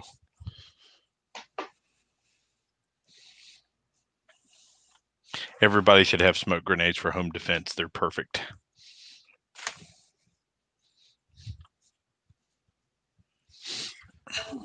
So I have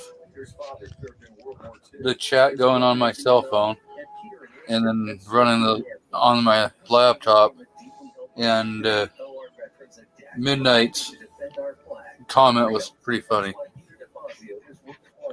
Yeah, his name's Davey. The New York ICAS neighbor got killed at 20 in Afghanistan. Man.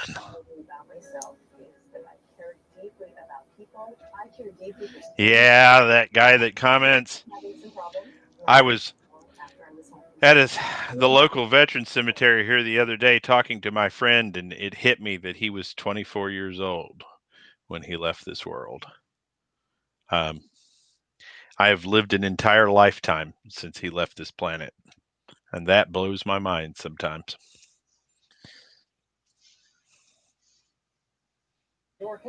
Yep.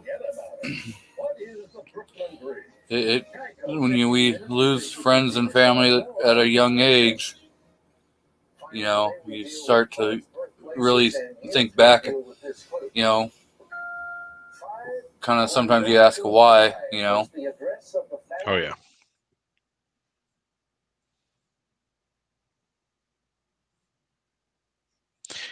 Yes, Gabriel. Smoke grenades are, well, CN. Smoke grenades are legal. I don't know that riot gas. Are you trying to say CS grenades? Because I'm pretty sure those are not legal. I don't know. I never tried to get our CS grenade. Let me look.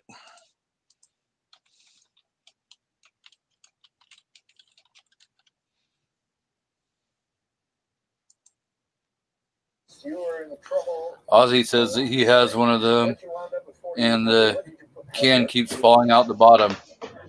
Well, it sounds like you got to tighten the sides a little tighter.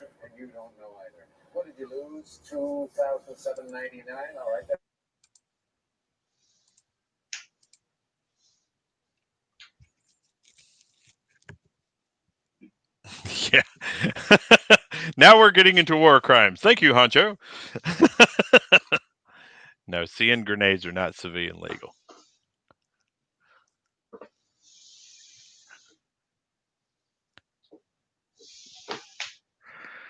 Ozzy has the tactical koozie. Yeah, that's what I was just talking about. Yeah. Was my mic muted? No, I was looking at CN grenades. Oh. Yeah, he says the can keeps falling out the bottom. Patriot in the dark. Oh, sorry. Go ahead. I was going to say Patriot in the Dark said CS gas is a great way to clear up a hangover. Yes, and to work on sinus problems.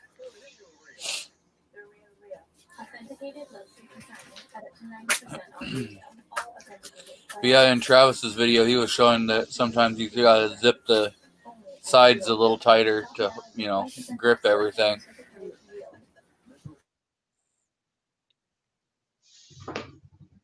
Supposedly the song that was #1 on the charts on your 14th birthday defined your life.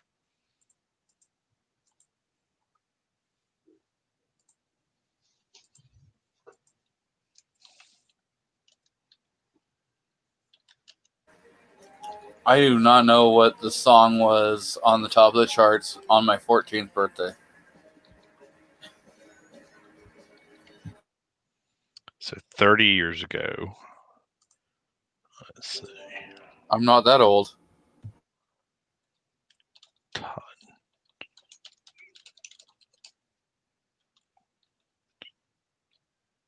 Oh man, it's 2020, isn't it? Okay, let's see.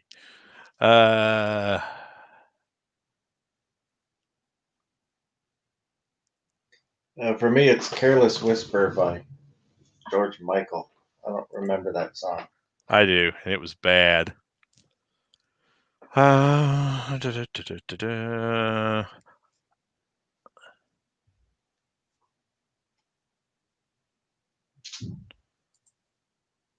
Another Day in Paradise. Phil Collins. He ain't do worse than that.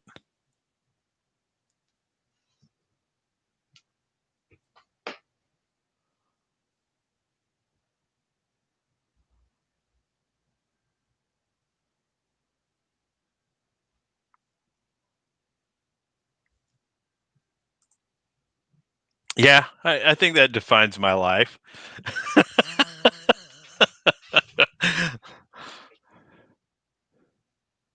Tactical flashlight heap. Oh my God, midnight. Is Kingpin still in the chat? It was a little bit ago. Oh Lord. Oh my gosh, what is wrong with people? I need another beer. I'll be right back. Okay, so it was Boys to Men, I'll Make Love to You was the number one song.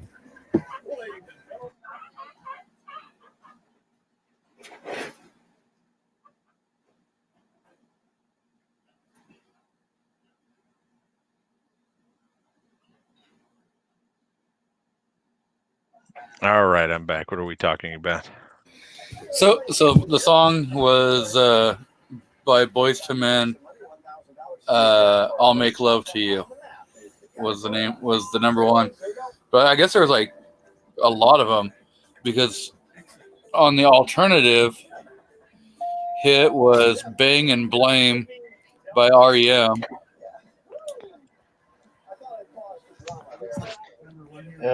I just listened to The Careless Whisper. I didn't know that was the name of that song. That does not define.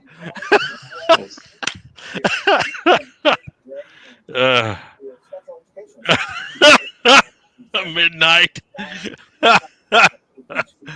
Oh my God. What is wrong with you people? I need to drink more.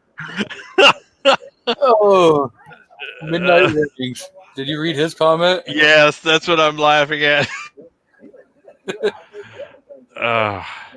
So first of all, I didn't know what a fleshlight was until I just Googled it.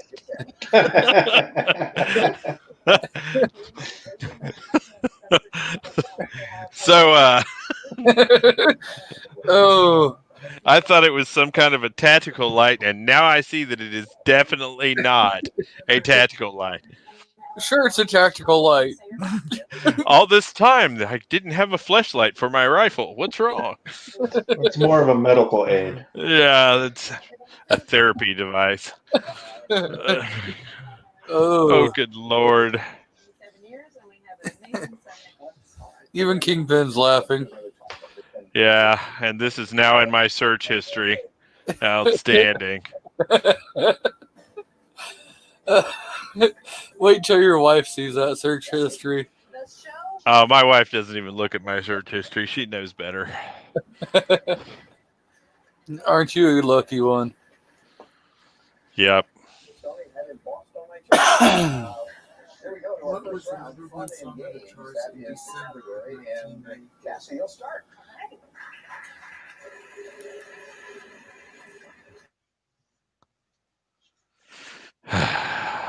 What is wrong with people?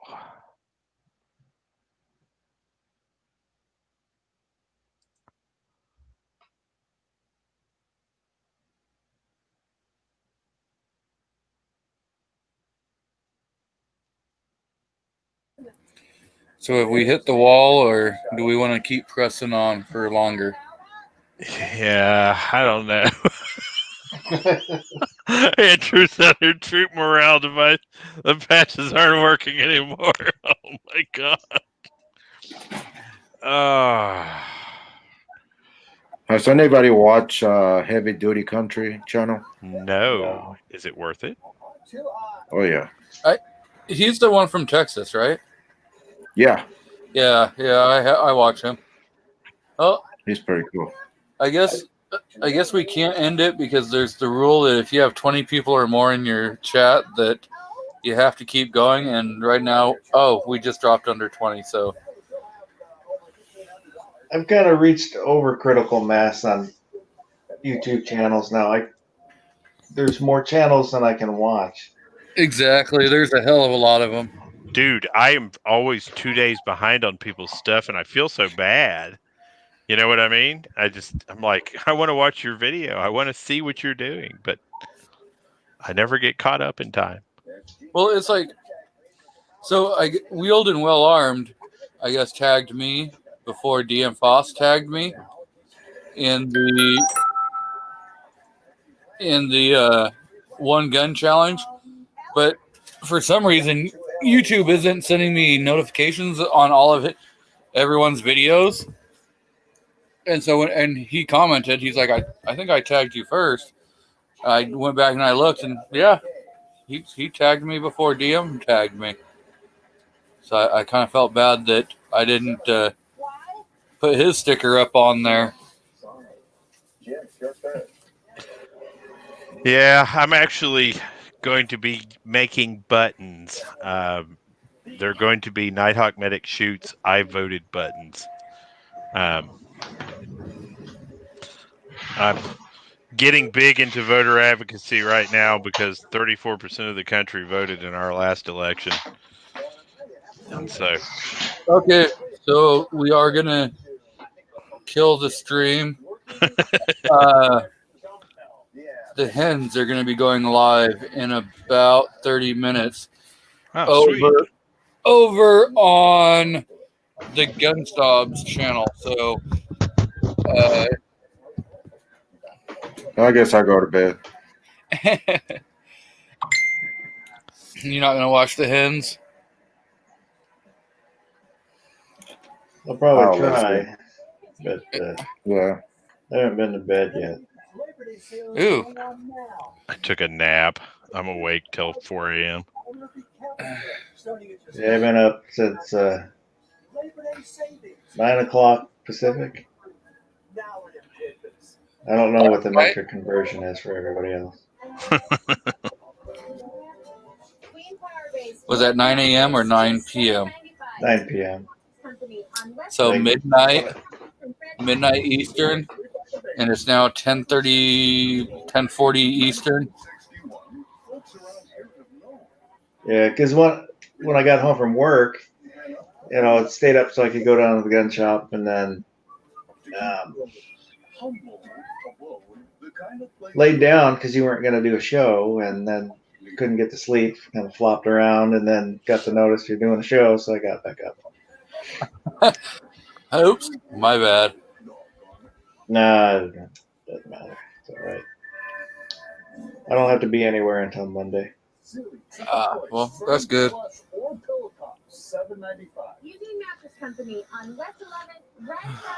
So, do you guys want to start up our closing plugs?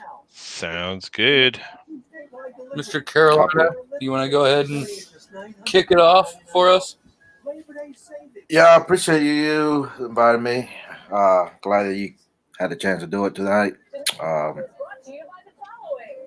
lot of things coming up, hopefully. Yeah, just check everybody out, everybody on the chat panel.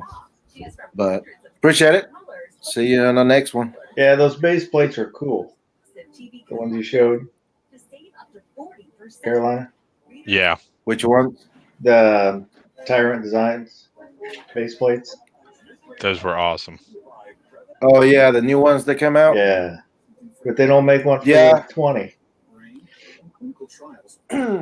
Well, I mean, I don't know yet. So, well, they're fairly new. So,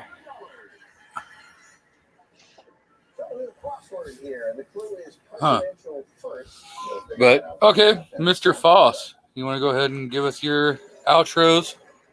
Okay, so if you're not already subscribed to Kingpin's channel, who is out in the chat, check him out. He does a lot for a lot of channels. He's a really good guy. Check him out, see what he's got going on, and check out anybody that's been on the panel, or see who's got a channel on the chat, or start one yourself, because you never know. Somebody might want to hear what you have to say about stuff. And hopefully, if I take a nap and then get up and make a video, I'm going to do a giveaway. Give away a shirt and some stuff, and there'll be details in the video. Oops, I didn't mean to mute myself. I got some stickers. I made some stickers. Ooh, nice. So I'll probably give away stickers to the winners. Just, I had some people give me patches, and I don't have anything to give them, so I made some stickers just for trading and stuff. By chance, how much did those cost to have made? Oh, I'd have to go back and look. I think there's maybe like 25, and they were $1 a piece, maybe $1.05 a piece. Yeah, I've been looking at getting channel patches made from Allen Anchor. And then that one's my B channel sticker. I just did a few of these just because. Yep, those are definitely pretty cool. Yeah, I forgot what I was saying. So there. You're doing your outros. Yeah, probably.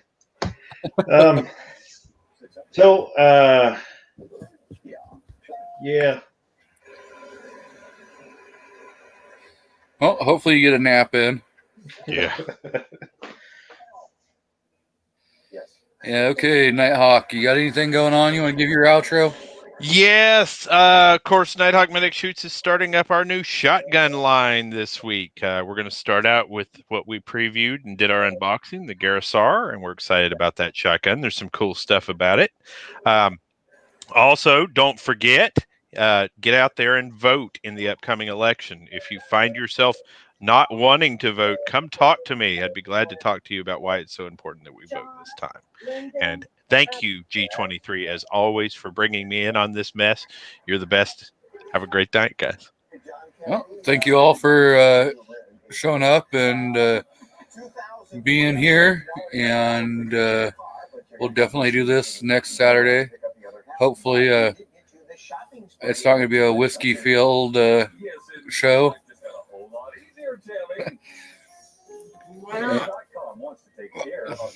Well, you heard the wife. She said, why not? So, maybe it will be. Yeah, definitely, if you're not already subscribed to Kingpin, go and subscribe to him. He's a pretty good guy. Him and Seven Wonders were my first guests who came on my live streams and helped me kick this off and put me on this path. And I'm glad that I'm able to help promote everybody else. So thanks again, Kingpin, for being there and helping get me through the first live stream. Yeah, Kingpin is awesome. Hey, G23 and Nighthawk, y'all still same count numbers, subscribers? No, last time y'all was tied. I don't compete for subscribers. I think he's killing me. I don't think we've been tied. I think I've always been 1 or 2 ahead of him. But I am at, last I looked, I think I was at 153 or 154. So 162. Make sure you subscribe to G23. He's good people, and he's got a little catching up to do. Oh, well, hey, I'm glad you guys are out past, surpassing me. It means that you guys are resonating with a lot of people, and we're getting more and more voices out for the 2A community. That's all I care about is how many voices, Oh, yeah. Absolutely. And I think we're all, if you're out there and you're thinking about making a channel, truth is that you may resonate with somebody that these people don't, right? That we don't. So don't be hesitant to do it.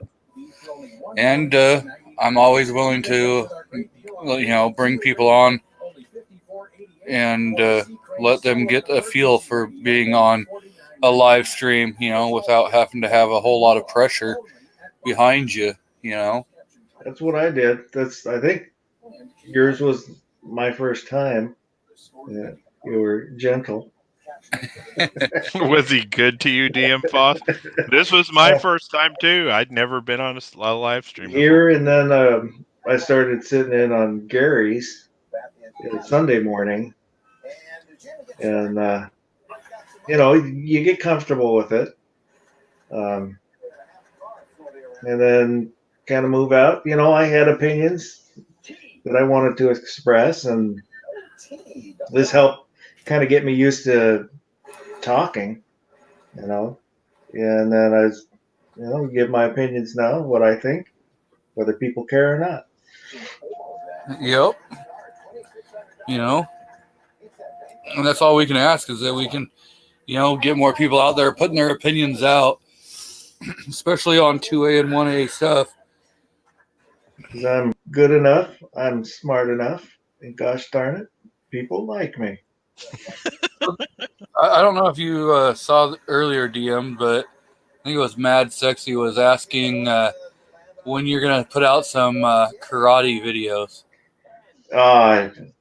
I'm retired. That was a long time ago. I was much younger. I wanted to cut in everybody was kung fu fighting when I saw that video. But okay, we are going to kill the stream and let everyone have a few minutes to refresh their drinks before the hens go live. So thank you all for stopping by, and hope to see you guys next Saturday evening. Bye-bye. Deuces. I'm going to go lay down.